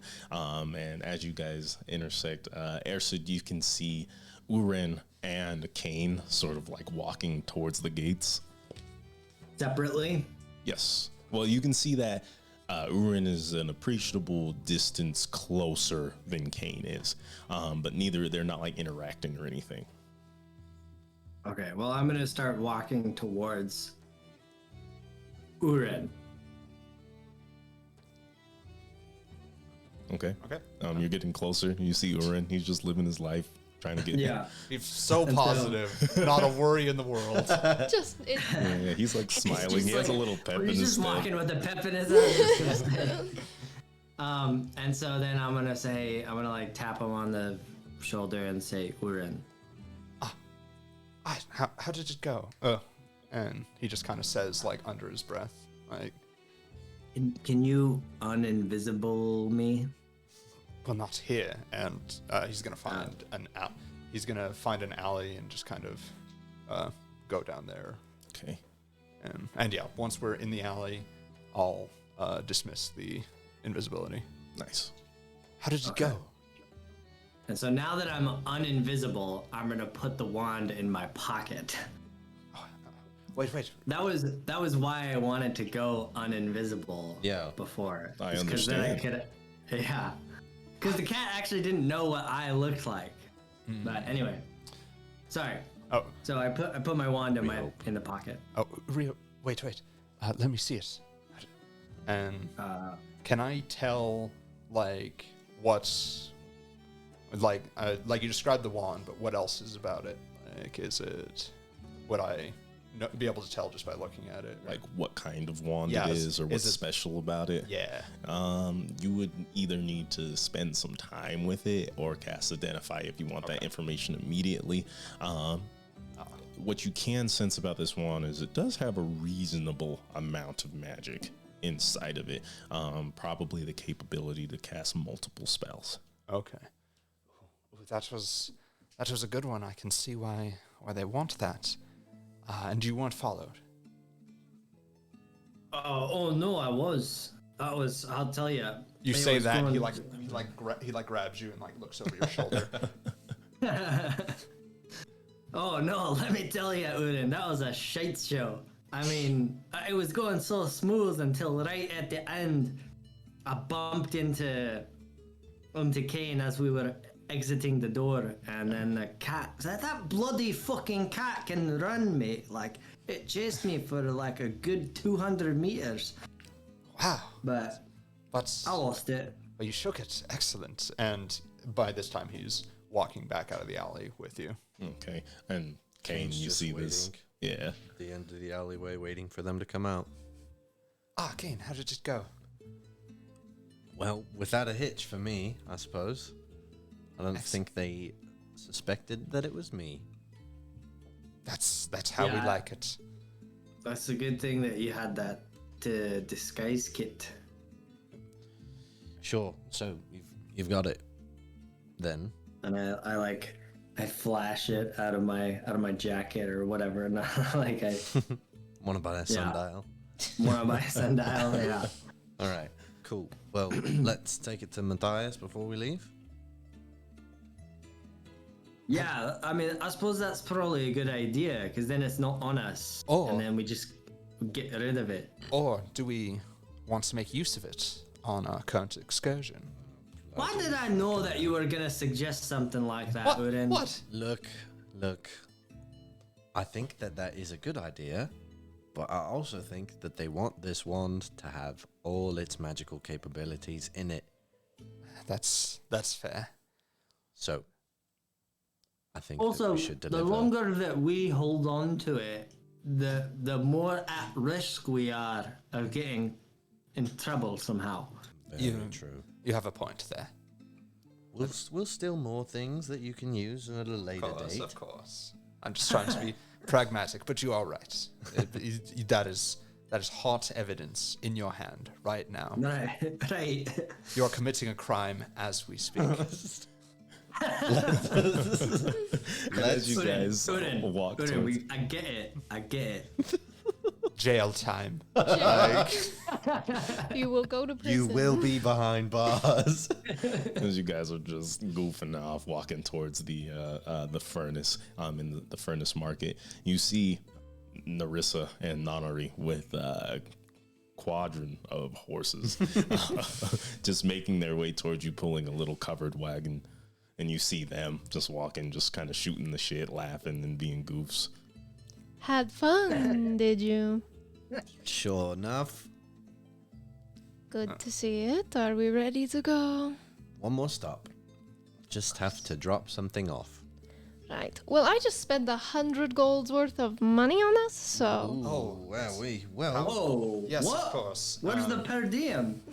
Oh, fuck me. How How about we see what the worth of the wand is and get some fucking gold and we can reimburse? Thank you. how much would it be per person? I can probably reimburse you right now. That is quite a sum. I think it's if it's 25 for each. 25 for each. Because if it's 100, is what we owe you. that'd be 25 each. Yeah. Okay. Okay, I'll give it to you. I have it. All right. Sure. Thank you. And you guys are kind of going through the market. Are you guys all going back? Is it just going to be you, Kane? Uren will probably stick with Narissa and Nonary. Okay. I'll go with Kane. Cool. Okay. And you make your way through the furnace market, and you find like this little stand where you keep seeing like this sort of like afro pop up and down. And finally you get there, and he steps on like a stool. Well, how can I? It's you. It's me. Well, last time I checked, I asked you not to come back here. Well, let's just put all that behind us. I realized that I was a little harsh last time. I maybe said some things that were not really very nice to you, and I apologize. But I have something that we discussed. Really? Yeah. Wow. That is... I was not expecting you to come back with that. Well, I'm a man of my word. So I look around, just making sure no one's watching. And And then I everyone's pull just... it out. He grabs it, looks around. Well, I would say this is the one that I asked for. It is. And so, you're looking for jobs now. Yeah, and payment for the wand. I'll get you some payment. You apologized. Yeah. And he kind of like dips down, and you see him disappear for a little bit, and he walks up his step stool. And he puts down a little sack. 200 gold. Worth of the one. Great. 200 gold. So, is there anything else I can do to help you? Well, presently I'm a little busy, but might I visit you later for another job? Only because you completed this one. Perfect. That's all I need. Well, go about your day then. It's been good seeing you. Great. You as well, Matthias. You do good work. Thank you. I try. Not Oh. alone, though. I heard about your little bet. Oh, yeah. This isn't going to count towards it What? What the fuck? Why not? because that was a job I set for you. This is your initiation here, Kane. Oh, my. Come on, Matthias. Throw me a bone here, mate. Roll persuasion. At disadvantage. Why wouldn't that count? That was an independent bet made between them. Persuasion disadvantage. He don't like you. Oh, Yeah, I wait, know he wait. doesn't. I chime in. Excuse me, Matthias. I don't think that we've had the pleasure of meeting, but this was a bet that I started with Val. I mean, these two things are totally independent. I mean, Exactly. What? Totally independent. This was a deal I struck with Kane much before that bet. Fuck. That was bad. so well. Fuck Okay, you. then the assignment that Val is going on right now also doesn't count because she booked that before we made the bet. How do you know? I know because they were getting ready. They were telling us about that job that they were gonna go do, and then I made the bet. So I know. You rolled both for disadvantage? I rolled at disadvantage. I'll give you a flat roll. Go ahead and re-roll. Oh, wow.